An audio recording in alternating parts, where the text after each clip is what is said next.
Weekday from 2 to 7 p.m. The Ken Carman Show with Anthony Lima. The Cavs have led the entire second half. Knicks, meanwhile, trying to put together what would be a thrilling comeback, but it's been all Cavs here in the second half. Brunson drives on Wade. Scoop layup. It's good. Beautiful shot from Brunson. Brunson, three-pointer. Puts it in! Captain Clutch has come alive. It's a 5-point game. Timeout, Cavaliers. An 18-1 run. Anunoby floats it over to Shamet. Shamet, a three-pointer. It's good! Tie game with 44 seconds to go! What a bounce for Shamet! It's bedlam here at the Garden. Merrill, three-pointer, in and out! That one halfway down! Bridges fires away! Won't go when we go to overtime. Brunson brilliant in that fourth quarter. Drives, gets past Harden, gets inside, the floater's up and good! Jalen Brunson once again, and it's a 4-point Knicks lead. Down 22 with 7.5 to go. Knicks take game one behind the brilliance of Jalen Brunson. This is Cleveland Sports Radio, 92.3 The Fan. Audio courtesy ESPN. That might have been the end. The end of? Cavs as you know it. Series over? That's what you're saying, Kenny? No. That's it? One game? That's it? Even though we all said they were probably going to lose yesterday, that's it? Might as well not even show up tomorrow? You know and I know there's a way that you lose games that you think it's going to go. And to be up by 22 with 8 minutes left to go in that building and to do what it was, I mean, I'm just calling it how it is. I mean, listen, you can sit here and you can come after me all you want over how I'm reacting, and I understand that there's a game tomorrow. I'm genuinely asking, is the best of 7 game series over? I don't want to say it's over. You want to say it's over. I don't want to say it's over, and I'm not going to say it's over. Play back his opening question. Because it very well the minute his microphone No, it was actually not a question. It was a statement. This could very well be the end. Because let's not sit here and lie to ourselves and act like we don't know who the damn owner of the basketball team is. So let's not sit here and act like the guy does not make decisions as a fan sometimes. And there's a lot of fans who are pissed off for greatness right now, and rightfully so. But you jump to, beyond all that, you jump to it's over, meaning you're not giving Donovan Mitchell, you're not giving that team Let me ask any you shot. This. Did you beg the coach to take a timeout over the last 8 minutes? Wrote it down. Were you up there? Were you trying to famously don't write notes while your kids were sleeping? Were you out there openly begging the coach to try to take a timeout? I was, yes. Okay. Do you think Dan Gilbert was? Oh, I think. Okay, so let's be honest with each other here. But does that mean the season's over? The series is over? They can't come back. No. I'm not. Genuinely, no, you're not gonna. No. Listen, I'm not casting aspersions. No, you're casting some aspersions here. I know what you're doing because 100% of my texts were season's over, and I'm like, this is a series, isn't it? Did I lose track? I want to at least give them. No, I'm going to give them. I've seen that same Knicks team cough up a terrible lead last year against the Pacers, and they're the exact same team. Glad you asked me.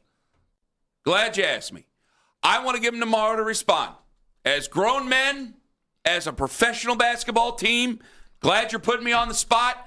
I want to see how they respond tomorrow. Now, I don't think they're going to respond very well. I really don't. But we'll find out. Well, now, at 6 o'clock, big part and maybe I'll come around at 9 o'clock. But right now, I mean, good God. It's a 22-point lead with 8 minutes left to go. And why did I never get comfortable? Why was I texting you and deleting it when I was trying to? Because I knew you weren't going to text back because I knew you felt the same way I did. But I told you I wasn't comfortable. They were up by 22. And they were still up by 17. And they took the media timeout. I'm like, I still don't feel comfortable. And then I sat there and I watched it in disbelief, and then in anger. And then when you hear the head coach after the game, I mean, my God, we used to get mad at Kevin over the stuff of stonewalling. At least he didn't try to laugh his way through the post-game press conferences after they would go out there and embarrass themselves. Now, Kenny's team is playing for much higher stakes than anything Kevin's team ever did. So let's call it what it is right there. I'll stop the comparisons right there. But for the love of God, you've had a fan base that has questioned you the entire year. Going to last year. And you're trying to laugh your way through press conferences. Like, dude, you don't get what the fans want. You don't get it. I'm not saying you. I'm saying Kenny. Well, but you don't he doesn't think, get it. I think you get it, but you're gonna put me to the test today. I know you are. Yeah, we'll obviously play some of that audio, but you don't think it's a little bit different from like the NFL where you're done for a week and then you have all week to pour over the tape. Like, they don't have time for that. And the last thing I think Kenny's going to do is throw up a white towel and act like there's nothing salvageable here. Like, he's got a bunch of guys I'm not either. that could be riding an emotional wave that, look, they've already won 2 Game 7s. These Cavs guys, they don't think the season's over. Like, they've already battled adversity, had everybody crap all over them. They've had people in their hometown. This is the one thing I saw. People were trying to name what that game was and put it in the annals of all-time Cleveland. Well, now you're trying to get me going. Cleveland heartbreak. I know you are. But I said, can it be heartbreak if the city never believed in you to begin with? Okay, I mean, I'm not trying to put everybody in the same category because obviously there were 22 busloads of people that believed that 25. went to Detroit. But there are a lot of people here, and my friends included, that never believed in this team. People at this station never believed this team. It sounded like people at this station were rooting for them to lose. Well, okay, but you're talking to me, so I'm not. They can't put that out there. They can't have an erosion of confidence one game in when this team's already battled all of that. And it's just the stakes are higher and the team is better. It's not that they don't love them. I think they love the team, but two things. I think they love the team. I just don't think they have any faith in them. They don't. No, I know they don't. The second thing is, which is why it can't be an all-time Cleveland heartbreak. The second thing is if you that never believed in them, it's not heartbreaking. The Browns teams in the '80s, you had real, and I know the younger people, you could just put your hands over your ears because you have no idea about that. But the whole city thought they were going and winning the Super Bowl. This is very different. This I've had to fight people tooth and nail from basically the first game of the year about this team. I understand. The second thing is that I'm not going to sit here and act like it's not a big deal because it is a series. The series isn't over. The challenge is out to them tomorrow. You had said before the show, and they had said basically that they had very little turnaround, so they really didn't watch a whole lot on tape. You brought that up even yesterday that they weren't going to get a chance to watch a lot on tape. But I mean, you gotta say for what it is. This ain't tiddlywinks here, man. These are professionals. They had an opportunity to go out there and steal game 1. I mean, I was over the moon, but I was still nervous. And then I think a lot of people felt the same way. And then when they went out there and confirmed it in the final 8 minutes of the basketball game, and then we're listless in overtime. Oh, you just knew there was no chance. They were gassed, and it was over. And I think it confirmed a lot of the negative feelings to everybody. I don't think I'm not going to say that the series is over. So I don't believe that the series is over. So wait a second. But I'll be damned if I'm not going to get my feelings out there because it's a 22-point loss that you had. You were up by 22, and it's one of the greatest choke jobs in NBA history. So that's exactly what it is, and I'm not going to call it anything else. Well, it's a monumental choke job. Yeah, Kenny, I don't think you're going out on a limb saying that coughing up a 22-point lead's a big joke. I don't know where you stand because it sounds like you wanted to play patty cakes with him there for a moment. Now, I'll tell you that. Did you think someone was going to fight you on that assertion? It sounded like you were for a second. No, you just want to say that the series is over, Ken. You just want to say the series is over. I don't know, Whammer. What do you want to say to everybody? Because I don't know what you're standing for. It's one game, and you can get personal. Nobody needs to get mad. It's one game. Man, if there's anything, you're not allowed to be mad. It's one game of the series. When they went out there and embarrassed themselves on national television, Timothy Chalamet is running up and down the sidelines, high-fiving Tracy Morgan. Spike Lee's about to make a movie over the thing, but guys, nobody should be upset. It's one game. That's not what I said. What I want to know is you said something that I want to ask you about. You said that confirmed what everybody believed about the Cavs. Did the Cavs not have an amazing come-from-behind win in the Detroit series? So did that confirm anything? Did that not confirm anything? That's a good point. Are we game-by-game basis? Like, did you think the Knicks were going to be an easy matchup? You're underdogs in the series. Both of us, what did we say yesterday? They're probably going to lose. I said they'd have to probably put up 53s yesterday. Did you see the number? Did you see how many threes they threw up yesterday? Because I said, it's a game 1. It's a feel-out. Everybody's going to pick against you. How many threes, Owen? 50. All right, so I got one thing right. I just need to know. When it's okay for fans to vent for you. No, they can vent, but you can't, like, the heartbreak thing. You can't be heartbroken if you hated this team. Nobody's saying heartbroken. Who said heartbroken? Not saying heartbreak. They're naming it as all-time Cleveland heartbreak. That's what everybody was trying to do afterwards. That's what they do. They're trained to do that because we name these things. I don't think we should name it. The people I've been fighting with, we won't be able to remember it. They've been hold on, one at a time. The people I've been fighting with, they've been borderline rooting against the team to win this year. I mean, I got the text yesterday immediately. Oh, you still in on the Harden trade? I'm like, they would have lost in the first round with Darius Garland. What are we talking about? Like, would you rather have them do nothing at all and then you'd be eliminated and then maybe you guys would have gotten your... Maybe you just don't like the nucleus, so you would have been happy had they lost to Toronto because that would have meant huge wholesale changes. And by the way, I mean, like I said yesterday, if they get swept in 4 and it looks like there's a gap between these two teams, and yesterday I saw no gap. I mean, it was an overtime thriller, and Mike Breen had the first letter of bang down to call the Knicks loss. If that happens, like, yeah, there still could be big changes. There could be a massive pivot. I could see that happening. So this, all I'm saying is, like, I'm not going to come on the air first thing and then just kill the city's whole vibe about a playoff run based on one game. There are other guys that are going to do that. I'm excited that my team is still playing basketball. I'd rather them still be playing and have potentially 6 other cracks at it. Carman and Atkinson here in the morning, 216-474-0092. I mean, I'm flabbergasted. Ken's mad that I'm hoping that they win the series? Everybody's hoping that they'll pull your head out of your ass. Everybody hopes that they're winning the series. What are we going to do when Ken has them for 13 wins the day before the Browns season? You're arguing with me. Like, you want me to call Nick Wilson up? He'll do the show. I'll do the show in the afternoon. This is why Fedor doesn't talk to him anymore. We're talking to two different people. He gets personal because he gets mad that somebody else gets excited about a team. I get personal with you. And the reason Fedor doesn't talk to me anymore. Some media people hate his guts in town, but nobody knows that. I don't care. Ken's Mr. Oh, yeah, he doesn't care. I don't care. Not a day goes by, he's out ripping Chris Fedor on the text message. When? Shut one. So when have I actually texted you about Chris? You guys when do have the I show. actually texted you? If you're only going to dump me and never Ken, then I'm not going to do the show. You just if said you're going to talk, you can't say that word on the air. Okay. You can't say it on the air. Okay. You just said something we can't say in the air. Okay. That's why you had to be dumped. All right. Okay? Yeah. You're hosting with me, no, I'm not with Nick. Because you're just going to call me. Because you're just seeing a fat person sitting across from you, and you think that I'm doing things. You're just going to take personal shots at me and say that, Anthony, you're too excited. You're too excited about a team that's in the Final Four of the playoffs. Okay, well, when the Browns are one of the bottom 5 teams in the playoffs every year, and Ken goes on this charade that the Browns could win 13 games, 14 games, by the end of the season, or by the end of the preseason, he'll say 17 games. What I'm just going to point out, all-time season. What I said, and yet I'm the one getting chastised because I get excited about my team. Get it out. I'm sorry about that, Kenny. Get it out. I'm sorry. Again. You asked me if I thought the series was over. Yeah. I didn't say the series was over. Well, it sounds Second like of all, we have taken personal shots at each other for over 14 years on the station and 10 years as a show together.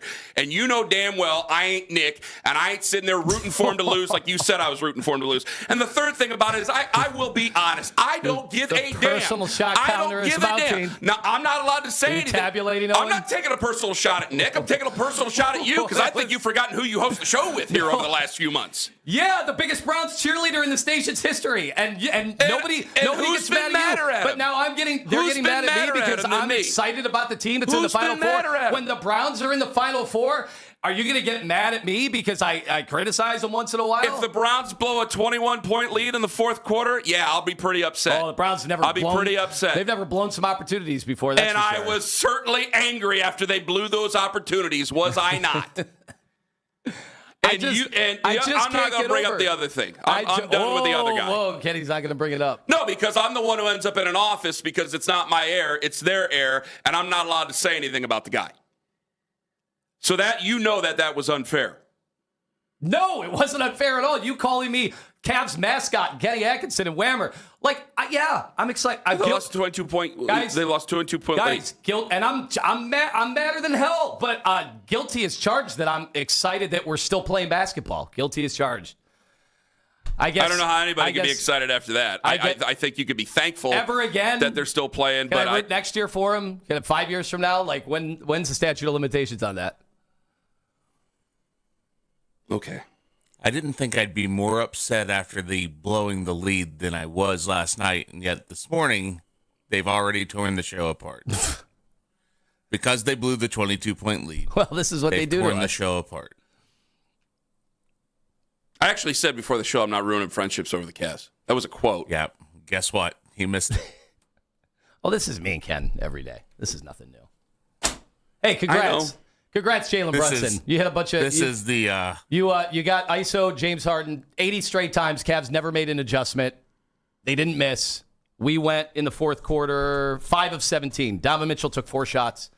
And if you're wondering, James Harden played the most minutes again for the Cavaliers in a playoff game. Kenny did say they played a great game, though.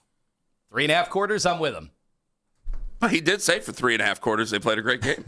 I think that might be the direct quote. Do we have it? I told the guys, I said, we played great basketball the majority of the game. Just the ball stuck at the end there a little bit. Got to keep trusting the pass. But I'd also say we had a ton of great looks that didn't go in. So we'll look at it. I think decisions got to be better, especially when we get fatigued. Sometimes we, put our heads down too much. Just got to find the open guy. They did not get a bunch of good shots in the fourth quarter. They didn't just say it once. It's a tough one. I thought they hit some really tough shots in that fourth quarter. Those 2 threes, prayer threes, end of shot clock. And we got a little unlucky, quite honestly. Brunson obviously took over at the end. And, we started double teaming them and try to do some different things. But listen, I'm super proud of the way our group played. We played great basketball tonight for 3 quarters. Unfortunately, fourth quarter, they dominated us in the fourth quarter. Brunson did hit some tough shots, but you never adjusted. You never adjusted. And Bridges hit that 3 ball, and I was like, you've got to be kidding me. It was a total prayer. I agree with Kenny. I'm proud of the players. I'm not proud of Kenny. Kenny deserves. I hope the anger that you guys had 5 minutes ago. That's what it is, though. Some of that is reserved for Kenny Atkinson later today. That's what it is. We're not mad at each other. We're gonna end the segment and go, oh, that video will go crazy. But yeah, we're mad at the Cavs. We are. I'm really mad at the Cavs. You should be. I'm sorry I called you Whammer. I'm sorry I brought up the whole. Well, I haven't texted you about that guy in a long time. I'll just point that out. I did. Let the record show. That's about where it stands. They relied on James Harden to defend the guy that's outplayed Donovan Mitchell in 2 playoff series and counting. They relied on James Harden, who led the team in minutes. Was he 42 minutes yesterday? He led the team in minutes yesterday. And I wrote it down in my notes, 3.5 quarters in. I said, Harden has defended 1 through 5 admirably. And then that happened. Then they kept playing basketball and never adjusted. What was he real quick? That's the thing about basketball. They're going to play 4 quarters. Should he have taken James You got to out? do all 4 of them. Should he have taken James out? I thought they could have been a lot more strategic. Here's the problem. Yes, I think they should have, because the problem was his shot is not falling. This is now going into the end of the Detroit series. His shot's not falling. And he had a bunch again that were right around the rim that looked like they were going in. But who are you going to go to? Was it Schroeder? He was abysmal, and he was running around out there with his arms. And he was 1 of 9, and he was fouling the crap out of Brunson. The last thing you want to do is put Brunson on the foul line to chip into the lead. Not to mention, Strus was kind of a mess in that game. I know he hit a couple threes, and he had a lot of hustle plays, but he was a mess too, and he does not trust Strus because of the fouling, because of the over-aggression. I mean, if you put a fingertip, and I know the Harden foul baits, yes, but if you put a fingertip on Jalen Brunson once he gets into his mid-ranger, it's a foul. When you breathe on him, it's a foul. So I think that's part of it. And then when you start doubling, you saw like your defense was on skates, and the Knicks actually have guys that can hit threes. This isn't Tobias Harris at the end of the game staying in the corner. This isn't two-way Dennis Jenkins. Like these guys are legitimate players. They went all in on their team too. They maxed out their team. They used all their assets to get this team. Who hit the tying? I'm sorry. Was it God Shamgod? Who the hell was that? I'm serious. Shamit. Yeah, Larry Shamit. Larry Sanders. I didn't know. A guy I didn't know before he hit that 3 last night. All right, 216-474-0092. Where do the Cavs go from here? Where does Kenny and Lima go? They go to the 2020. That's where they go. Here's Jeff Thomas. Make him do it on the Fan.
923thefan.com and the Odyssey app. He made some tough ones. Obviously, we all know he's a great one-on-one player. I think anybody on an island can be difficult, so we got to do a better job of making sure he sees bodies. On the other end, they do a good job of supporting him and helping him when he's on the island. So he made some tough ones, but we got to do a better job as a team, just because it's not a one-man job. So we got to be better in that aspect. I think he made a couple of them, which really got them going. James Harden. Cavs lost. What do you think was going through James Harden's mind on the 7th straight possession? There he goes again. Part of it is I gotta be shocked. I gotta I'd be give shocked. Brunson. I gotta give Brunson credit on 3 of those. All right, 2 of them were these awkward leaning towards the baseline, high arching off the top of the glass. The issue was though there was no shot blocking now. For 3.5 quarters, they had done such a great job of funneling guys into the paint, and then there's either Allen or there's either Mobley. In this case, the way they got things spaced out, and you could tell the minute they would bring the ball, they would get a Cavs stop, they would come down, and the announcers were all over it. They're like, oh yeah, they're going to bring Harden into the action. What you thought you would see, because Detroit did that at times with Cunningham, especially that game 2 that was in Detroit, when it was, and you mentioned this before the show, and the dropping it off to Duren, they couldn't really solve that. But over the course of the series, Cade wore down. The problem is we've been playing so many games, and this is the tax of playing 2 game 7s. Honestly, I swear to God, I'd be disappointed if they were up by 7, and you could tell that they were sucking air, man. I'm not even saying they weren't tired. It's not I'll meet you part of the way. All right, I'll meet them part of the way. If they were up by 7 and it was just oh man, the wheels are starting to come off. They're sucking wind. They're reaching for something that ain't there anymore. I can meet you somewhere. It's a 22-point lead. It's the Garden, and the ghost of Christmas past played into it, because that Christmas Day game they were up by 17, yeah. And no one really. I don't remember anybody talking about it on the broadcast. Dude, they were up by 17, and I'm with my father-in-law. I don't think he really likes football, but he'll watch it. He doesn't look like he likes sports, and he'll watch. He loves basketball. He watches the Cavs. He watches the Guardians every day, and we're all just sitting there. And I'm with somebody who actually watches the Cavs at a family event. I'm very rarely at family events with anybody who watches sports anymore, it seems. And it's just me and Axel, and then he's watching it, and we're just all sitting there. And Liv's like, "It's time to eat." I'm just sitting here watching this happen. And Tracy Morgan's whooping it up, and it just. That type of thing started to play in again, and I'm watching going, there's no quarter. I can give you no quarter here. You're up by 22 points. Finish it off. Steal it. We are in here. We're playing Michael Stanley. We're going nuts. And it all just went away. It all went away after immediate timeout. It started, there was one moment they can't do it again. They can't do it again. This is a different team. And no, they weren't. And no, the series is not over. I'm not going to take it that far. I'm not going to do that. It's not going to happen. I got to see how they respond tomorrow. I have to see that. But because of their history, and because, there's not a lot of people watching regular season Cavs games. Let's just call it what it is, man. Because of their history, a lot of people are going to affix history to them that might not be warranted anymore. The whole, the last time they played them in this arena, in the playoffs, they looked soft. And I don't think they're soft anymore. Hell, I thought for three and a quarter of a game, quarters and a quarter of a quarter, I thought they really physically took it to them. I didn't think there was toughness. Now, you could say mentally. Do you think they were mentally tough? I do think that, again, the tax of playing 2 7-game series. How do you not call timeout? How do you not call timeout, Anthony? Any person who's ever seen a basketball, was the Shaquille O'Neal and Charles Barkley after the game on Inside the NBA. If you listen to the warm-up show, they said they were begging the big screen, call a timeout. And he says he likes to save them for what? Well, which one do you want to hear first? All of it. Here's Kenny. For Cancun, apparently. Kenny was asked, why don't you call your timeouts? Yeah, I like to hold my timeouts. I didn't want to get 1 timeout at the end of the game, 1 or 2 point game, try to hold them, Well, he had 2. He had 2 timeouts left. So was he... Even when they brought the ball down that last possession, I want to know. He had 2 timeouts left and ended up with Harden with the ball, behind the back pass to Sam Merrill, who had a great look, and Mike Breen thought it went in. I'm going to ask you something that's going to come off dumb, but I have to question him because they blew a 22-point lead. Sure. Did he like manifest it in some way? Like people like to envision yourself hitting the shot. Imagine yourself hitting the shot. Like, did he almost like will it into existence in his own way? Like, well, it's going to be a tight game. It's like, no, it's not. It's a 22-point lead. It's not going to be a tight game. And then it gets down to an 18-1 run. It's like, well, you're still up 6.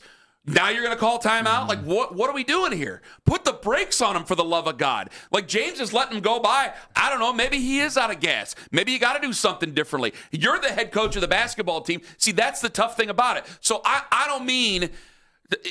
it's not the end of the series, but you don't call an effing timeout. You're right, though. Was that Final Destination stuff? Yeah, where... I have to wonder, because it's nonsensical in our reaction as humans, not as hosts, but as humans, is to find some sort of reasoning in something that's unreasonable. Yeah, that was it was the famous tactic of Phil Jackson for so many years. Like, no, they're gonna play through it. But that's when you have Kobe and Shaq, right? Like, that's when you have MJ and you have Scottie Pippen and Dennis Rodman. This team is not that team. This team, I think, and I tried to make a case why I thought they were on, kind of even footing with the Knicks talent-wise going into this series, with the Knicks having home court advantage and the Knicks were playing out of their mind. That all went out the window for most of that game, where that place was a morgue. I mean, St. Patrick's Cathedral was probably louder than that place was. It was so awesome. It was awesome. And remember, I asked Chris Mannix yesterday, like, doesn't that place get tight when all those people paid that kind of money, when they're paying $1,000 to sit in the rafters? But in the end, that is where coaching comes in. Like, yeah, you're always going to say as a coach, well, I'm relying on my star players. And yeah, but one of your star players is 36. And the other, Donovan Mitchell, like, let's not act like there haven't been times in his playoff career where he's kind of run out of gas. This isn't Kobe Bryant. This isn't LeBron James. And I look, Donovan Mitchell in the fourth quarter, 1 of 4, right? Harden took 6 shots in the fourth quarter. And a lot of them were 9-1-1 balls towards the end of the shot. Like, Mobley threw it back to him with 5 seconds left. I'm like, well, why did they start doing an OHSAA 4 corners offense? Yeah, they were like milking. Like, Kenny, are you afraid to win? Are you afraid to win? Like, what you were doing was working. And I know you can't just run and gun the entire game, but man, it's just, we've been through this so many times already. And I thought that some of the stuff against Kenny over this last year has been a bit overblown. When you fire a previous head coach, it's like, all right, you get to use these as mulligans, but at some point I got to look at the players. But that was just all-time dumb last night. It really was. It doesn't make any sense. I hate to be so nasty about it, but I'm going to be. It was just all-time dumb. And it just sounded like there was no ownership out of Kenny out of it in the postgame. I mean, I listened to it last night because I couldn't. I listened to it in the warm-up show with Jeff Thomas today. There seemed to be no ownership for your own boobery as a head coach of an NBA basketball team. That's what's so damn disheartening about it. I agree. So, like, I don't think James Harden was out there. I know he played like garbage down the stretch, but I don't think he was half-assing it. I do think he was out of gas. I think that some of those guys were out of gas, and that's why you call a timeout. That's why you call timeouts. Yeah. That's why you do it, to settle them down. And you're up by 12. Hey, take the crowd back out of it. All right, let's give them some time to sit there and kind of calm down for a second while they take a commercial break, and then they can start to wave the. I don't think they have towels there, but they can start to whoop it up when they come back from break. But you've reset yourself, and now you can get yourself going again. No, you just basically will it into existence and hold on to your timeouts until the very end. Chris Kaiser's going to join us today, Executive VP of the Cavs. Where else would he rather be than right here in studio with us? It said on the list, it says, hey, round 1 fan giveaways. And I said, what, game 1 at MSG? Oh, my God. Was that the giveaway? So Chris Kaiser, poor Chris. And you guys are going to see him on the YouTube feed. It's like I can't start screaming at that guy. He would have called timeout. Chris would have called timeout. He would have said, all right, let's pause. Let's think about this. You got to keep him. Jason Lloyd joins us at 9. What are we keeping him for? You can trade him in later for prizes. What are we keeping him for? They should. I mean, I if you're going to have him, just get something out of the deal. Okay. We'll treat it like an art. It's like Discovery Zone. Dave & Buster's right now. Miss Discovery Zone. Do you think it'll help validate the parking at MSG? Kids want to be. Yeah. I don't know.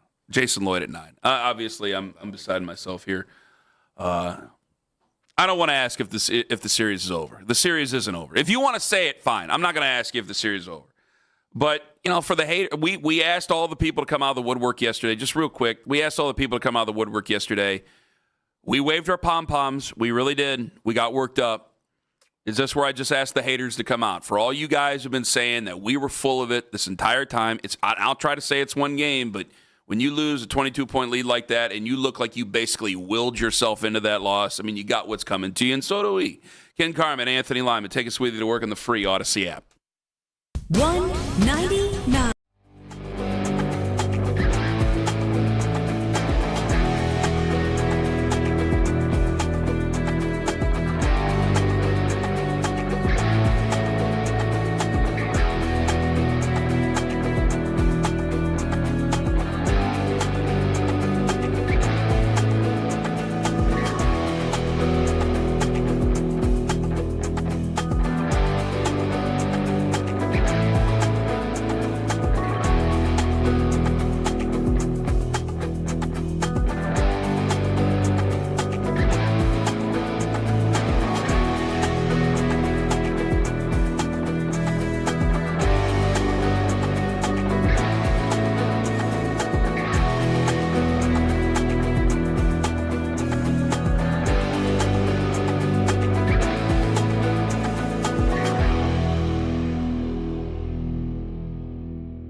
sometimes you got to do what the game dictates, and they were trying to do the same thing with Jalen, and so we said, okay, we feel like we can play that game. We try not to play that game much, but we feel like we have a guy that we can play that game with, and Jalen. And so we have to try to figure out different ways to guard Harden and Mitchell. They got to figure out different ways to guard Jalen, but there's no secret we were attacking hard. And there's no secret Kenny just stood up and went, I don't know what to do. I think he had the bullhorn. Was Mike Brown going, we're going at him again. We're going at him again. Yeah, bring him up. Action, one-on-one. Okay, clear out. Well, you just make a so joke. You know, I want to be fair. You make a joke. I guarantee. What celebrity? Because Spike was sitting on the other side, right? Yeah. So he wasn't. Was there a celebrity around Kenny Atkinson? You know, a New York fan was saying that to him. You know, a fan was saying that to him as the game went on. They're gonna do it again. You can't. You knew that they were gonna do it. Well, so and they kept doing it, and I don't blame them for doing it. I heard. On the warm-up show with Jeff Thomas. Wait, we're giving Jeff a lot of credit Must here. listen on a day like today. It was. He can't get in a fight with himself. No. But they had Kenny Atkinson saying, well, we trust Harden. He's been one of our defenders in the postseason. I know that's gonna be very polarizing because depending on, your prior thoughts on Harden, I've never tried to sell Harden as some plus defender. Okay. But in the Detroit series and in the Toronto series, his size was an advantage against those long, bigger wings. Could you call a timeout? I'm sorry. Could you call a timeout and give James some help? The help would be him going to the bench. I can understand. Because he can't guard, especially at that time of the game. Brunson was relatively fresh because he hadn't done iso ball. Here's the thing. Everyone's going to say, well, game 2, they'll just do that all game. Well, no, if you do that all game, then you have a chance to throw everybody out of rhythm. Brunson will get gassed because it's a lot. Listen, Donovan Mitchell was gassed. A lot of it because he had 6 steals. Remember, this is the best. Guys, for 3 quarters, that's the best defense I've ever seen Donovan Mitchell play. Ever. Yes, easily. In any uniform, going back to Louisville. That was Dwayne Wade stuff. Yeah. That's been the comparison of him for a long time. And then I'd always say, yeah, but the difference is the amount of incredible defensive plays that, guys, Donovan Mitchell was stealing the ball from guys, from Karl Anthony Towns and taking it the other way and finishing in transition. The flip side of that is he was gonna be gassed by the end of the game. And so there were a lot of things that in that time, you're trying to come up with answers. And I think he just didn't want to go to Schroeder because Schroeder had been abysmal on both ends. He didn't want to go to Strus because he was worried about fouls. Strus is going to foul. They're going to call him. Again, you can't breathe on Jalen Brunson, especially at MSG when he gets into his mid-range bag and all of that. And he doesn't trust Tyson at this stage of the year, and he doesn't trust Keon Ellis. Who do you have left? Whoever you have, they're going to bring him into action. But I think he was derelict in his duty to at least call a timeout. Well, and I know that seems to be feckless how I'm saying it, but that's what they're there for. At least try it. Because I'll make a comparison here, and it's going to be a little bit loose. So over the last month, Stephen Kwan has struggled all year and going back to last year, right? Stephen Kwan has been a leadoff hitter up until, last week? Correct. So and people for a month were yelling about, no, Stephen Vogt should be the last guy to have full faith and confidence in Stephen Kwan. It should be that way. If you're the first person to pull him out of that spot, then they don't believe that you trust them. Yeah. They can't trust you. You're causing problems. And James Harden, in his career, this is a first ballot Hall of Famer and MVP. He's at a higher standing in his league than Steven is in his. But it's a bigger issue where it's I can't just pull James off the court in a big moment because it's game 1. I'm gonna need him. But I can call a timeout. And you can give him some help. You can also show different looks. There's 10 different ways to guard a screen and roll. Yes. And they the funny thing is they finally did with Merrill. They realized, we don't have to just give up the switch 100% of the time. There can be a little bit of you can ice, you can blitz, you can do all sorts of things to defend the screen and roll. What you can't do when he scored 7 straight times on Harden is to just give up the switch again. Mm-hmm. Now, they did eventually just come with a double like they did Cade. What's the difference between Detroit and New York? New York has capable guys that, you still want the ball out of Brunson's hands, but they do have Mikal Bridges. And they did give up a ton of assets to get him and OG Anunoby. Dwayne in Bedford, you're first up on the Fan. Hello, Dwayne. Hey guys, good morning. Hey. Morning. Got a bunch of questions for you guys. Man. Hey, first of all, games are not won. Championship games are not won by titles, accolades, or vintage, plays. You got Mobley that's 7 feet tall, and then you got these individuals that are 6'1", 6'2", doing layups on him. He's not putting his hands up. He's not doing none of that. You have James Harden, who's a superstar in the past. Superstar, but can't check Bronson. Why aren't these guys going to the bench, Dwayne, man? Charles Bronson. Dwayne, I take you. Dwayne, stay with me. I take you seriously. I do. Do you want to respect hand your the comments. phone off to your wife real Can quick? you please hand the phone off to whoever's saying throwing the game You in the gotta do background, please? Can you help? Can you do that? Who is that? Who is that? Give her the phone. Come on, Dwayne. Give her the phone. No Dwayne. questions asked. Give her the phone. Let me say this one last Tell her she thing, can't right? All swear, right, but say give this her the one thing, phone. but you got to hand her the phone. What else you want to get off your chest? But she's got to get the phone here. Okay, I'll be good. You got guys from Mitchell all the way to the end of the bench that got us here. And I don't blame him. I don't blame him for still having faith, because fans are always supposed to be the first ones to give up on a guy. A coach should never really try to. The coach should pull out all the stops before he gives up on a guy. Now, Dwayne, if you can, call a timeout real quick. call a Let's make the timeout. switch. You have 3 left. And hand her the phone. I need to hear You from have her. to use it or lose it, and you've got the 2 other ones. Hand her the phone. Okay. This is one last. You won't do it. No, you got to hand her the phone. You You're won't do it. going to get the boot. You're going to get the boot. This Hand her the is phone. 7 straight times, Jalen Brunson and James Guys Harden. At the end of the bench, man. Yeah. And now I we're want to hear the woman talking about throwing the game. And you're not even getting overtime. You're just done. No. It's over. You blew it.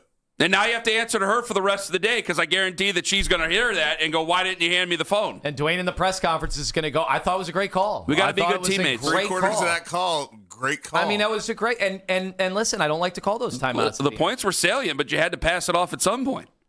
216-474-0092.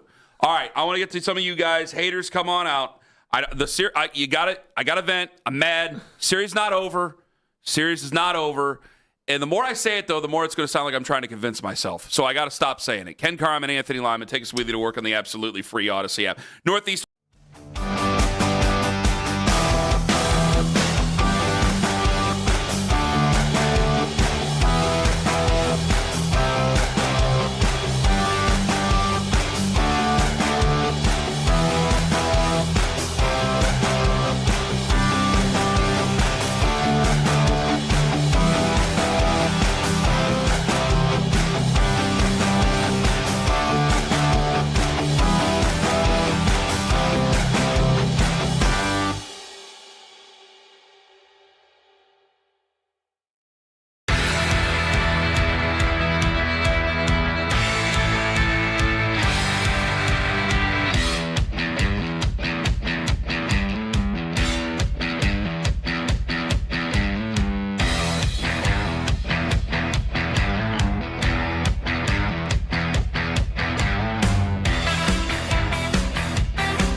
on 92.3 The Fan. From the University Hospital Sports Desk, I'm Jeff Thomas.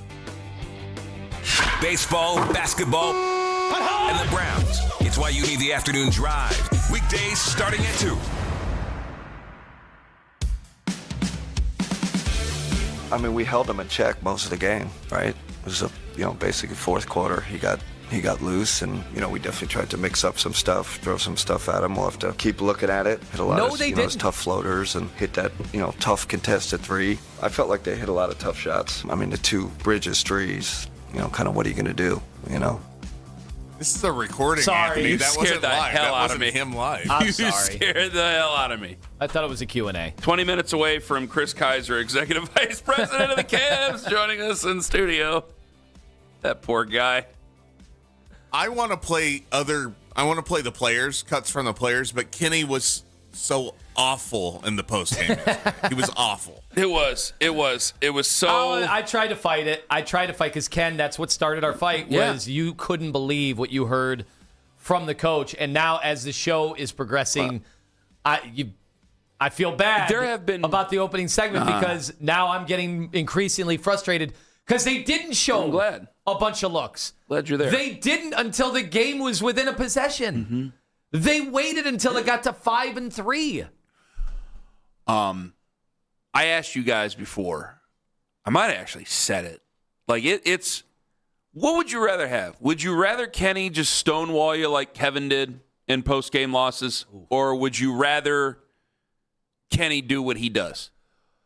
Which is kind of laugh his way through these things, and it's like, this is no laughing matter. This was an historic loss. But and I know you're not him trying in the to regular season holding the team accountable. Yeah, that's what I'm saying. Like he was like cussing right at him before. Okay, so here is my suspicion on that, and we're comparing football again, where you have a week to basically rub noses in it. You can't do that in the playoffs.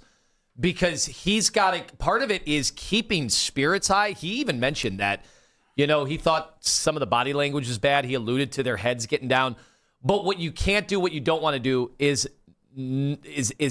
lose the thought that there's a belief in them. Because if they drop their confidence on the road and they just get blown out by 25 in game 2, that's probably the series. But there's a screenshot going around of him like smiling with everybody, and it's like, you got to give your fans something. And really, all he could have been like is like, guys, I trust my guys. It got out of hand. It's on me. We wouldn't be here if it weren't for James. We wouldn't be here if it wasn't for Donovan. Like I've got a couple of people going, aren't you guys going to hammer Donovan for going scoreless in the fourth? And it's like, yeah, he's a great player, and we need him to score more. And he was fantastic through 3 quarters. He absolutely was. But if you're Kenny Atkinson, you could look and you could tell the truth. That's the truth. Like you could look and go, this is a great basketball team. What happened tonight is not indicative of who we are. I messed this thing up. I will go back and fix this. These guys have played a lot of basketball. We'll crunch the tape. Yes. We will come out better on Thursday. Right. I can promise you that. And people could instead of hey, how we doing, everybody? Like, you can't do that, man. You can't do that. It's a one-team town. And there is a segment of every single fan base, especially with the Cavs and Guardians, where they are as hardcore as ever, and they know that these opportunities do not come around a lot, and you have to be cognizant of that. And it's like, buddy, I could say read the room, but maybe the media doesn't care as much. I don't think NBA media cares as much as NBA fans do. I think they're kind of cool, but whatever, they act cool. But when it comes to fans, like, you got to give the fans what they desire. And a Cavs fan was really, really, really angry after what happened yesterday. And I honestly, I don't want to sit there and rip James Harden. We aren't there if it weren't for James Harden. I know that. And I know that I got to get possibly 6 more games out of James Harden here. We got to get going here. So it isn't about that, but damn it, you could throw something on your shoulder because you're the head coach and you're supposed to. Are you putting guys in position? That is the one thing as a head coach. We always laugh like, oh, well, in the NBA, you throw out the balls and say superstars deliver. Okay, that's fine until you go up against a team that they've maxed out their assets too. Like, I think people have to understand, like, the Knicks have gone all in. It's why James Dolan at the start of the year said he's expecting finals. Like nothing else, he is expecting. He's kept saying we have a team good enough to go to the NBA finals. And so I'm in agreement with you. I do think you have to walk that tight line of making sure that your guys still believe. And when I saw Donovan Mitchell walking off into the tunnel. They had a shot of him. He wasn't there with his teammates. You could tell he's like, oh, man, I gave it my all. We should have won the game. I had us in position to win. We were up 22, and we blew the game like this. I knew it wasn't going to be easy, but I just saw, what does James Harden have left in the tank? We have to turn around and play again. And so now you look at it as a fan, and so many fans are going to go, man, game 1, 2018. Because the rest of the series was just kind of, all right, whatever. And I think a lot of fans that's where a lot of people's have that headspace in their mind. And so you have to come out and you have to answer this. Because it isn't Golden State. That's New York. You can beat New York. You play 22. You can beat them. You beat them during the regular season. You could beat this basketball team. I'm not sitting here in awe of New York. No. Like, what are we going to do? But mentally. They're good. I respect them. But Judas Priest, guys. Mentally, and I got to say, if they rely on James Harden. He plays like the most minutes on the team in the playoffs. What is he going to have left? And what are you going to do the next time that ISO matchup gets cooking again? And before we get to the phones here, because we got Chris coming up, and then we got About Last Night, I want to get to you guys. The thing that I think that people are most frustrated with, it's, I've told him. Last year, Indiana was just better than you. All right, well, they'll get Tyrese Halliburton again next year. They're just better. Boston 2 years ago was just better than you. I can accept those things. But there's a lot of times where you feel let down, and it's like, it's not where you're not good enough. You're doing these things to yourself. That's the issue. It's you failed to do what's necessary.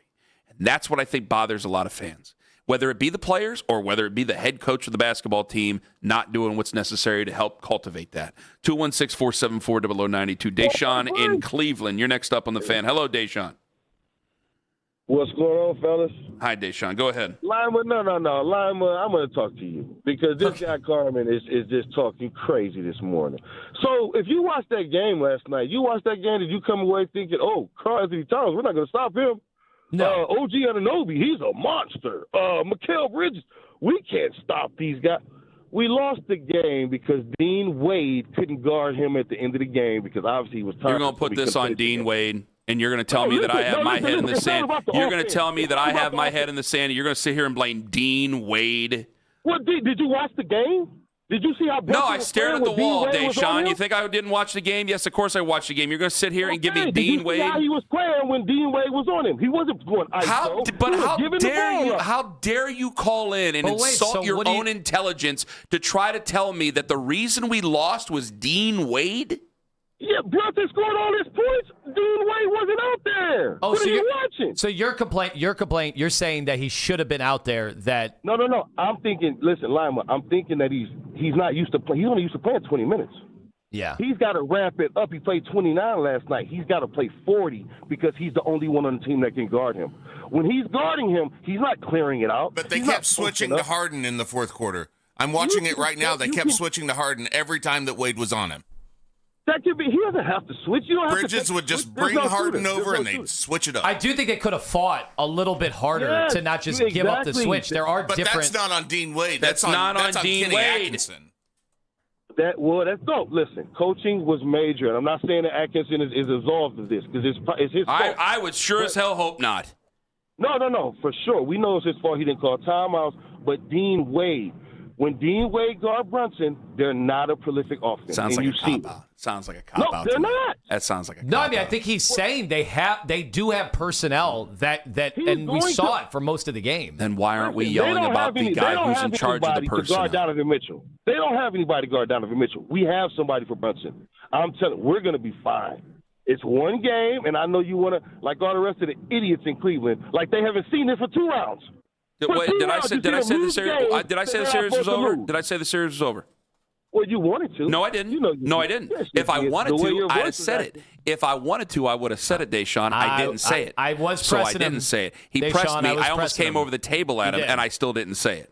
So what more can I tell you that I do not believe that the series is over? Because it has been one game. Let me ask you this. Hold on. Let me ask you this. What? Do we think Donovan Mitchell was scared of the moment, or we think he was tired? I think he was tired. I think he was tired. Yeah, I don't think he's afraid of the moment. He threw up an airball floater with a minute left. Exactly. Like he didn't hit anything. Exactly. Deshaun, thank you for the call. I think he was totally gassed. I think it was a Herculean effort out of him on both ends, and I think he was out of gas. And so that's part of the problem. But Harden was not hitting his threes. That's a couple games now in a row he can't hit his three.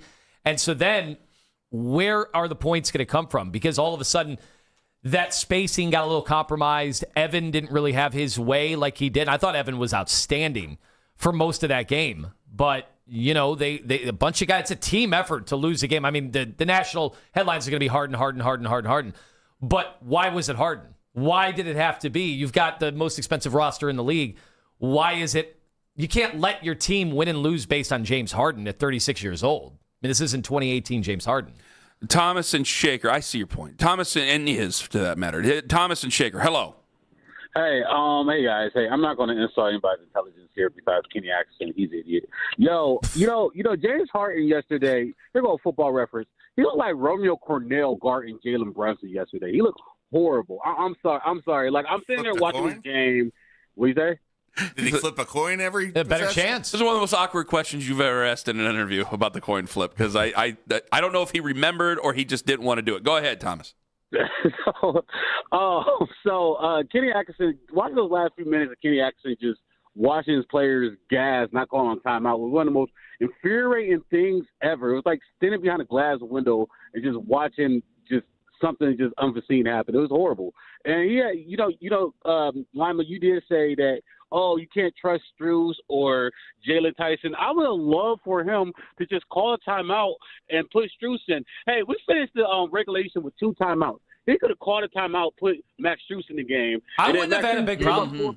I would not have had a problem with it at that time. I wasn't sitting there saying they have to stick with this because it clearly wasn't working. I'm just trying to get a window into the mindset that what he didn't want to do was send Brunson to the free throw line. Now, when it gets down to the point where it's scoring every single time, you have to try something else. I actually didn't want to. I wanted to try something else except for subbing him off. I thought subbing him off might send a terrible message. I mean, he's supposed to be one of your... You're worried that you might lose him for the rest of the series. Yeah, and maybe I should. Maybe I should expect more out of him. He's a 36-year-old veteran and a Hall of Famer and all that other crap. But I just thought, man, it seemed like it did feel like a freak-out move if he pulled him out, but it wouldn't feel like a freak-out move if they just took a timeout and reset themselves when they're up still by double digits. Or something. He was just sitting there looking at. What are you looking at, Kenny? Were you looking at Sabrina Carpenter in the first row or something? Pay attention, Kenny. Call a timeout. Come on, Kenny. He's so fired. Thomas, thank you very much for the call. Well, I don't think they're going to fire him in the middle of the series. No, they're not. But it'd be a bold move. The owner thinks a lot like fans. Yeah. The owner thinks a lot like fans. Yeah. And if I'm telling you, man, like the season wasn't. I don't think the season was last night. And if I said that at the beginning of the show, right then and there, because I said it could end up being that way, but I don't think the season was last night. I do think the season is tomorrow. Because if they go down 2-0, we come in on Friday. I'm not going to want to say it because I'm going to be a fan, but maybe some people are going to go, Kenny, you need to accept reality here. That's what I said after the first 2 games, Detroit, you were away. Because if they go that way, you're going to look at that 22-point loss, and Dan's going to look at that 22-point loss, and he's as big a fan as anybody out there. And what do fans want right now?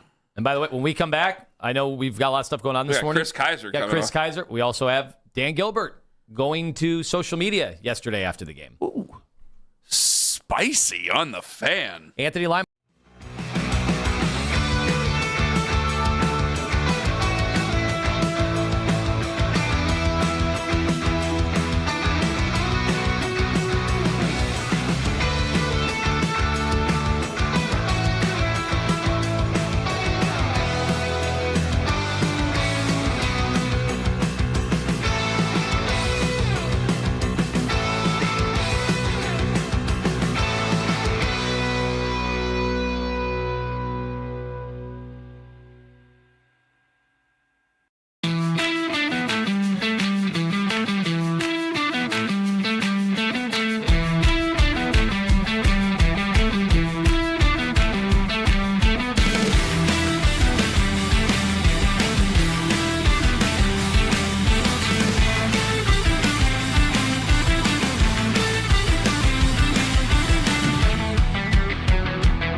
on YouTube. Headline sports news every 20 minutes right here on 92.3 The Fan. From the University Hospital Sports Desk, I'm Jeff Thomas.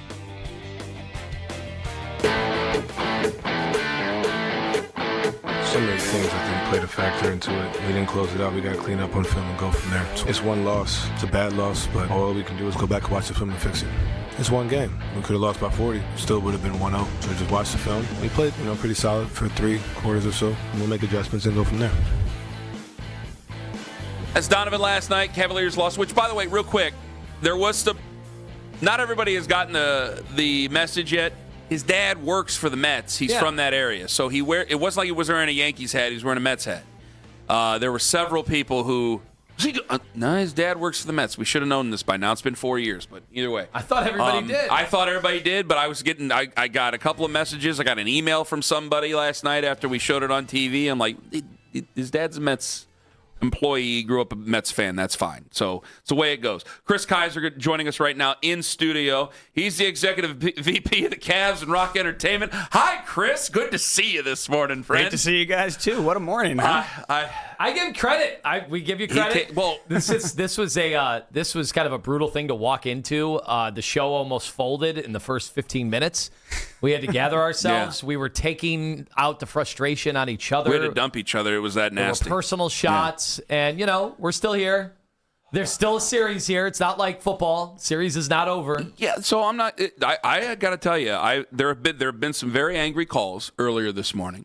But there was also a lot of people saying, it's one game. And I thought the couple people were kind of trying to push off some of the blame. But, again, I'm not asking you to play blame game or anything like that. That's not what your job is. That's not what you're here for. So I know that. But we love that you're here.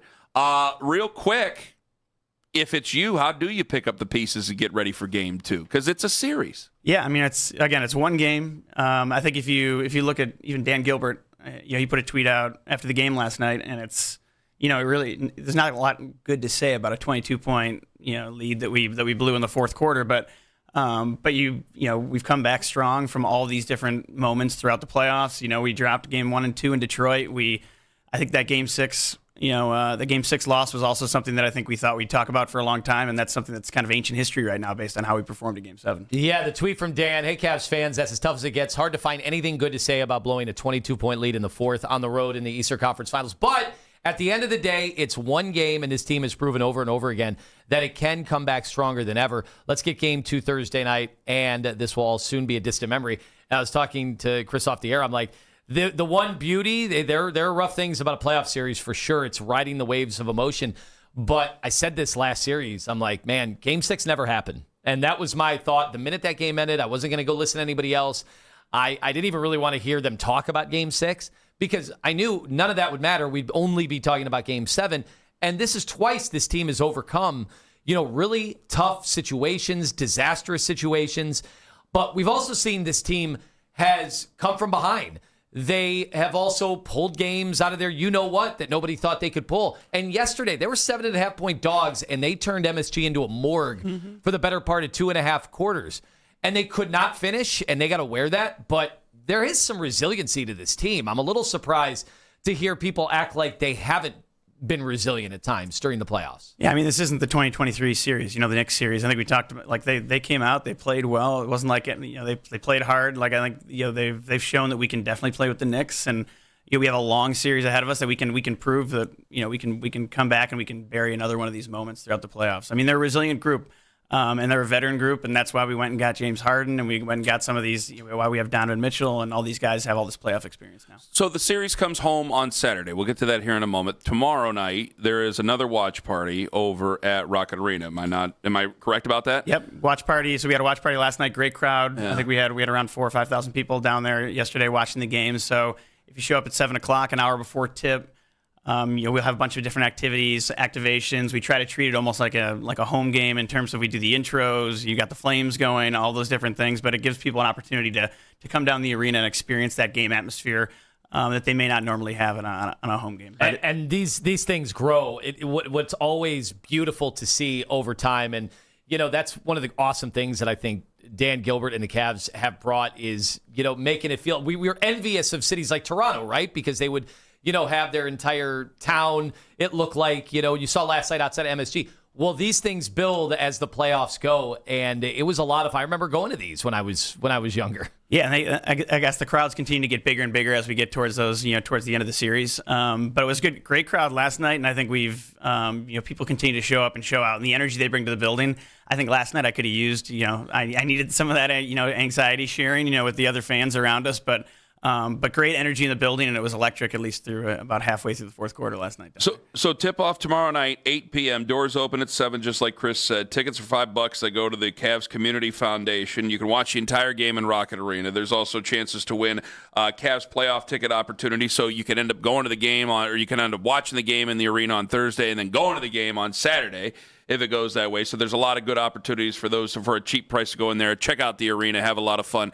Coming up tomorrow, hopefully they'll get a win, and then we can come back 1-1. I am showing up on Saturday no matter what the series is at. Tone will be there. Hoping that the series is even. The big question everybody is asking is, what within the legal realm can the Cavs do to keep the Knicks from doing what they did in the first 2 rounds, the hostile takeovers, especially in Philly?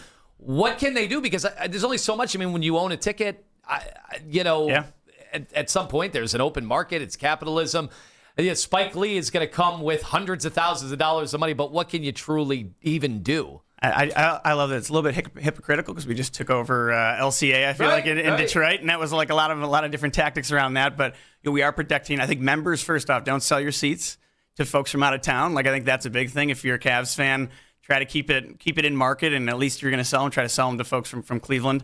But we are controlling a lot of that inventory, specifically around, if it's TV visible, lower bowl, like that stuff's really unavailable. There's, but we also are restricting the zip codes on who can buy tickets on our primary. Once it gets in the secondary, it can get a little bit tough, but we have other tactics throughout the game that we're going to make sure we're drowning them out and making sure that they don't have one of these takeovers that took place in Philadelphia. So Chris Kaiser joining us on the show, Executive VP of the Cavs, Rock Entertainment as well. Very busy man.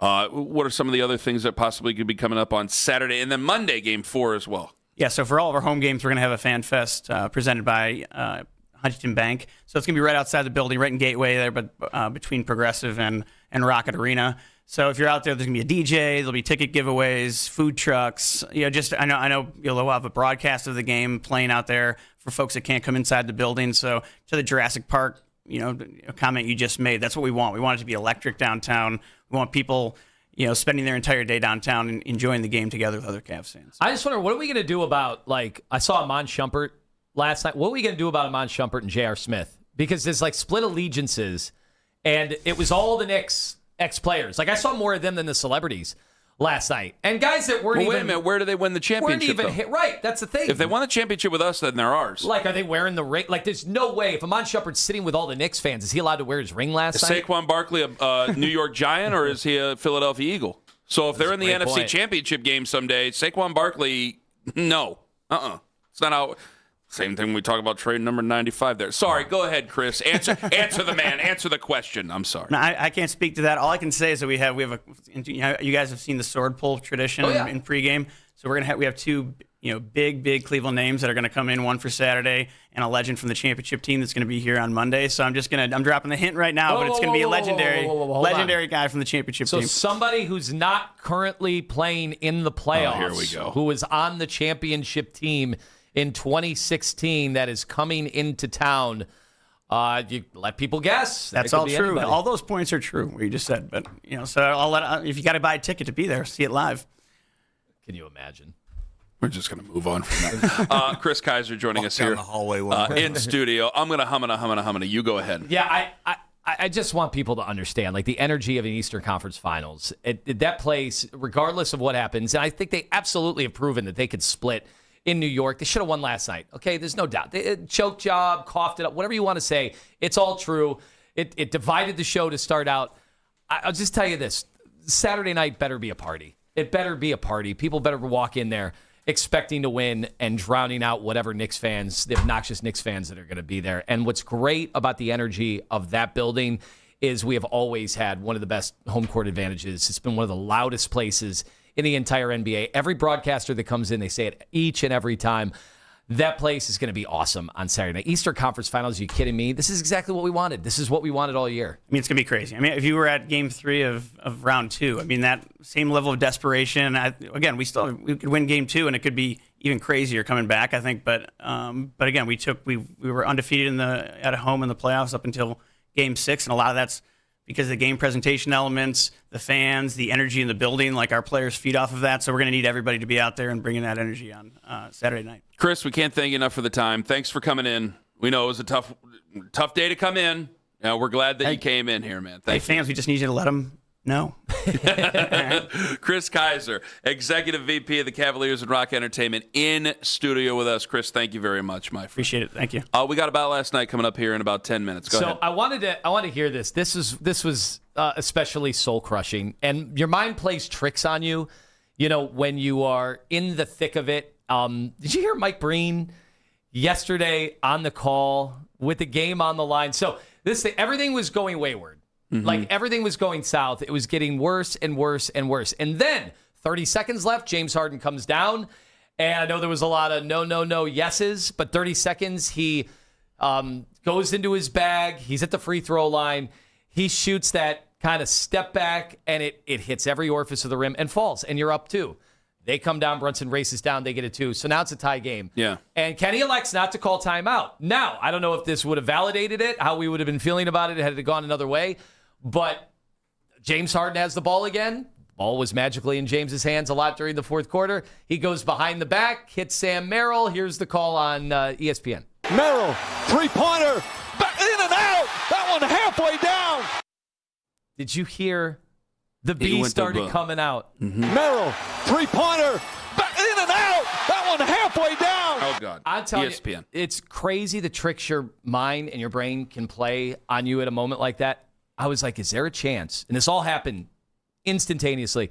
Is there a chance that the sound is ahead of the video? I got to give Mike Breen. Won the game. If I can I give Mike Breen a lot of credit, because he could be easily, like, you could take him as a homer. He's a Knicks he does the Knicks games, and it's like, man, he is a pro, man. You got to give him credit for that. But I felt the same way you did. He was going to author up this gigantic bang call. Might even have been a double bang. Who knows? You asked me, Merrill, three-pointer, in and out.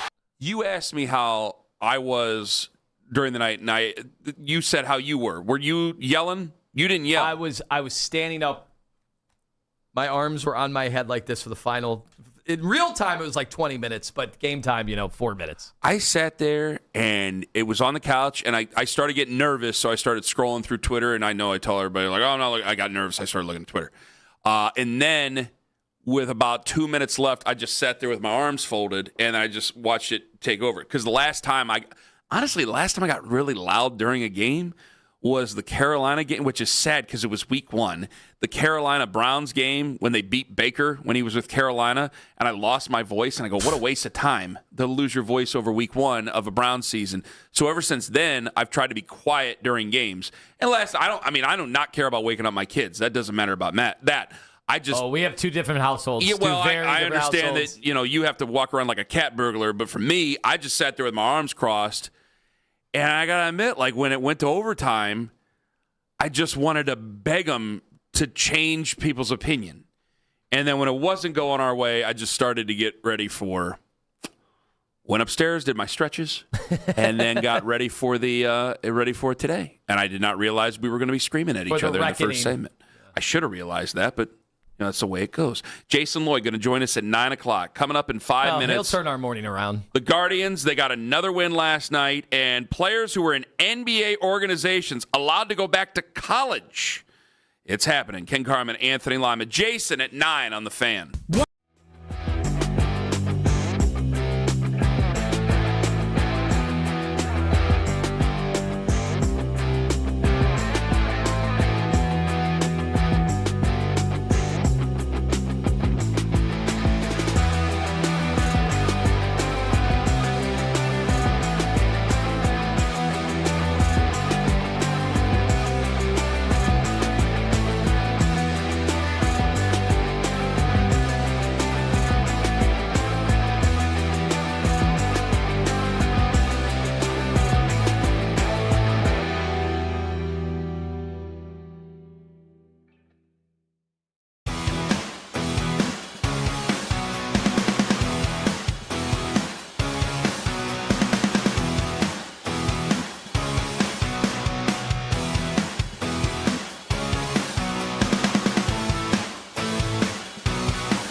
mean, they moved the meeting. I didn't miss it. I was just trying to get a sweet haircut. How it is when you win in Cleveland, man. They love you.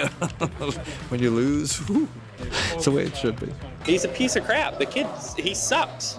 He's sucked his whole career. I got rumors about him. How he couldn't please his wife, so now he's divorced. That sounds really good, but I'm not 6'5", and I don't have the athletic ability to play in the NBA. Now the Ken Carman Show with Anthony Lima give their thoughts on what you might have missed about last night. There was a winner to come out of Cleveland last night. It wasn't the Cavs, it was the Guardians, taking a 4-3 victory over the Detroit Tigers last night, 4 straight wins, and Travis Bazzana, well, he has been everything you've hoped for. There's a high drive to deep right field. He got this one. Goodbye. Travis Bazzana sends it out of here and puts the Guardians on top, 3-2. His second home run on the season as he lifted it in the air and watched it sail out of here. Bazzana over his last 17 games, hitting .322 with 2 home runs, 9 RBIs, 7 stolen bases with a .444 on base. You know, I was thinking about yesterday how, first of all, so much more fun it is. We've had great pitching forever and whatever, but we've done whatever it took to get guys just on base, move them around. It became affectionately known as guards ball. To have DeLauder and, Bazzana, guys that are capable of just doing so much more with the bat, it also, it's fun, that these guys are young, that, you're developing them, and now you finally have hitters that you've been able to bring through the system, and they look this good. The other part of it is, I wonder if we're not going to hear as much about the Dolans and money, because... Well, if you're winning, you don't... Well, here's why. What would you have done in free agency? The types of players you would have signed would be just blocking guys like this. You would never do that. Oh, that's a good point. So now you've got your young guys playing, contributing. Yeah. That... Where would that money have truly been spent? You're not platooning everywhere like you have in previous seasons. That's a fine point. Well, it's a long season, so you got to get that figured out. But no, that's a hell of a point you make there. Because I was looking at 4 hits last night, because they've been hitting the ball like crazy. And only 4 hits last night, you still find a way to win, which Parker Messick, I know, was a little bit of a sloppy first inning, but certainly calmed down. Very, very nice. Very nice for everybody involved. That's a hell of a win to get. When you always feel like when you go deep into a pen and you go with 6 pitchers last night, and it was a little hairy there to start the 9th, but, Kate Smith took care of it after that with the 3 strikeouts. Did I say first inning? Yeah. I meant second inning. Yeah. I'm sorry. No, they knew. Sorry. But when you go through 6 pitchers, you're like, you can't lose those games. You can't text the bullpen and lose. So that was a nice bailout win, and they are surging. What, have they won 7 of 8? Yeah. I mean, this is starting to be more and more formidable. They have a 4-game win streak. They've won 7 of 8, like you said. 2 weeks ago, I was like, they're just a 500 team. Whatever, they're going to take advantage of this division. Now they are surging, and it's very nice to see.